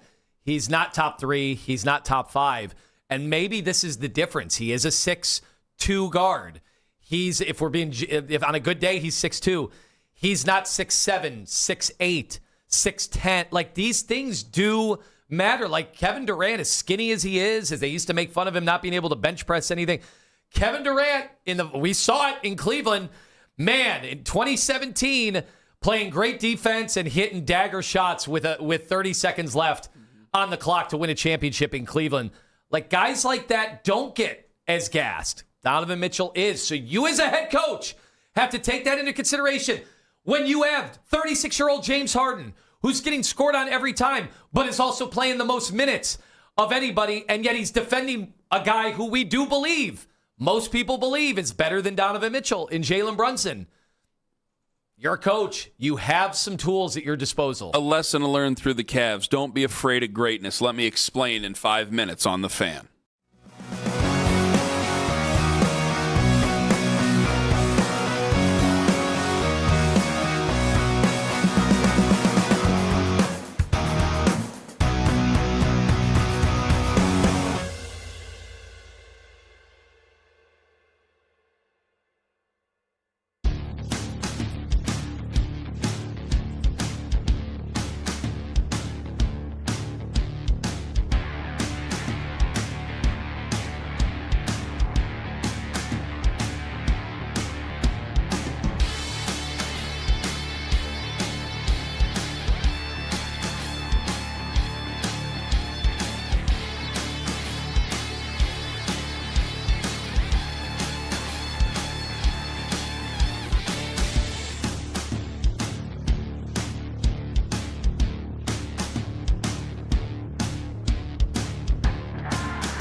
Now. 12 months, a towel, piano. Enjoy being fully alert. Liberty, liberty, liberty, liberty. The Browns are back on the practice field for OTAs, and our beat reporter Darryl Ryder has the details. 923thefan.com and the Odyssey app.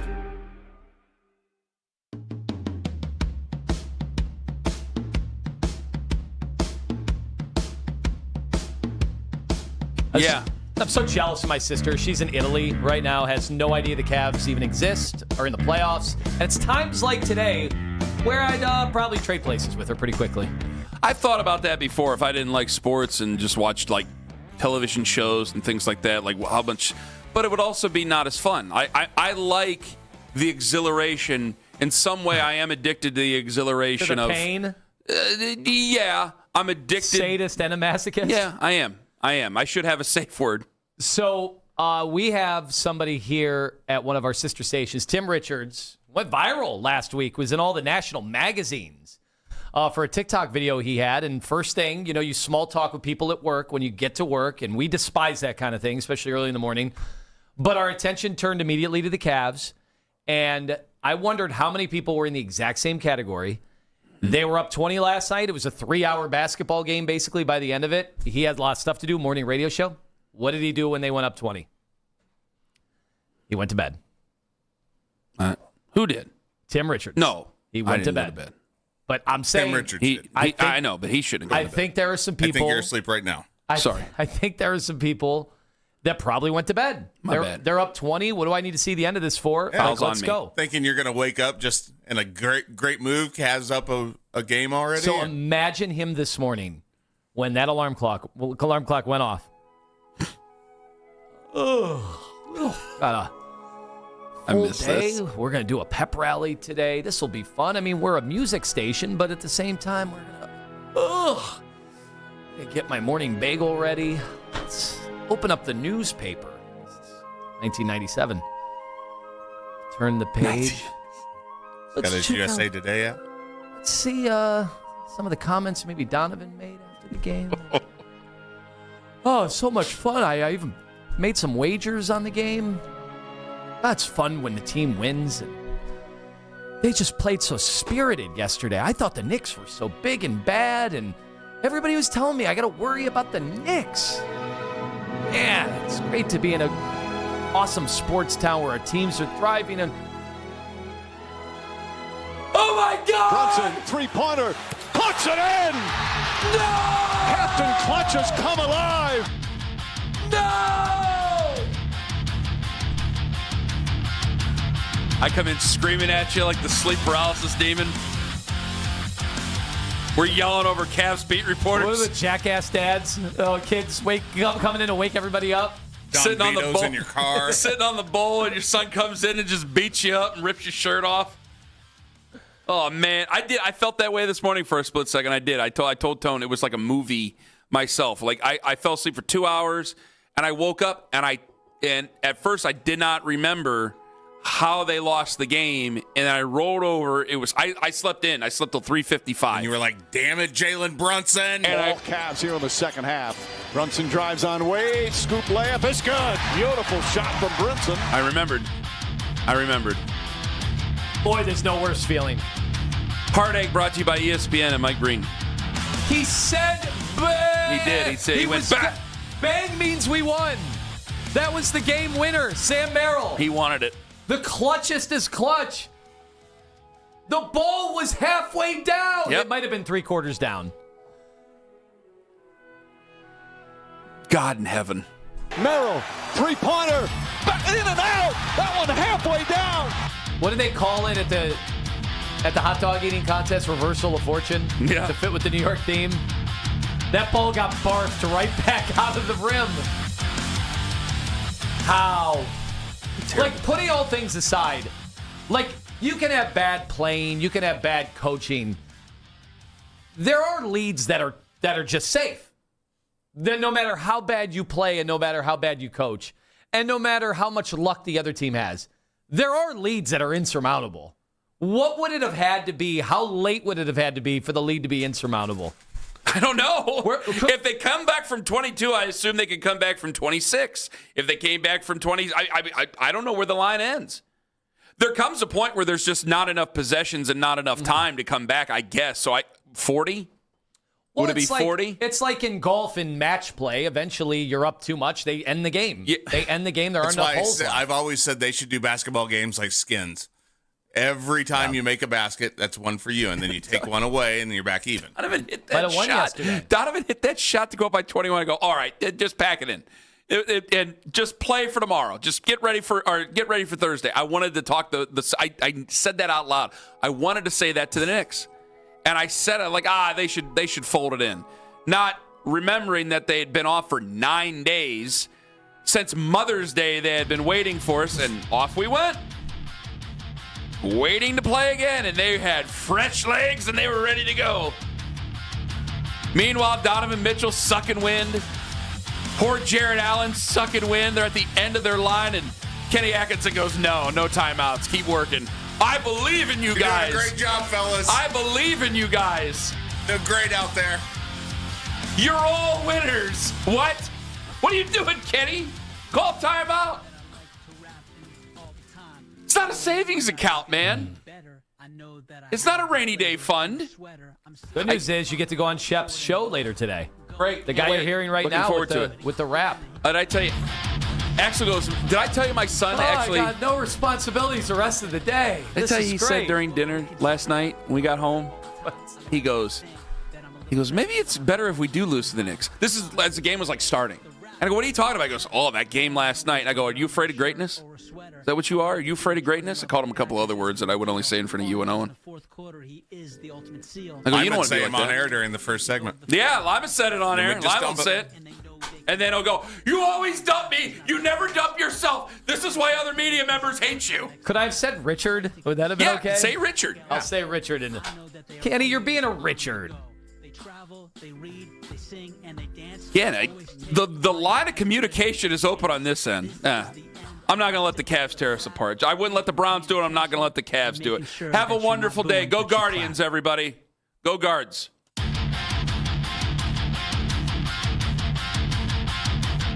Hey. Sounds good. Where's your entourage now? Cool, I got on the last show. Oh!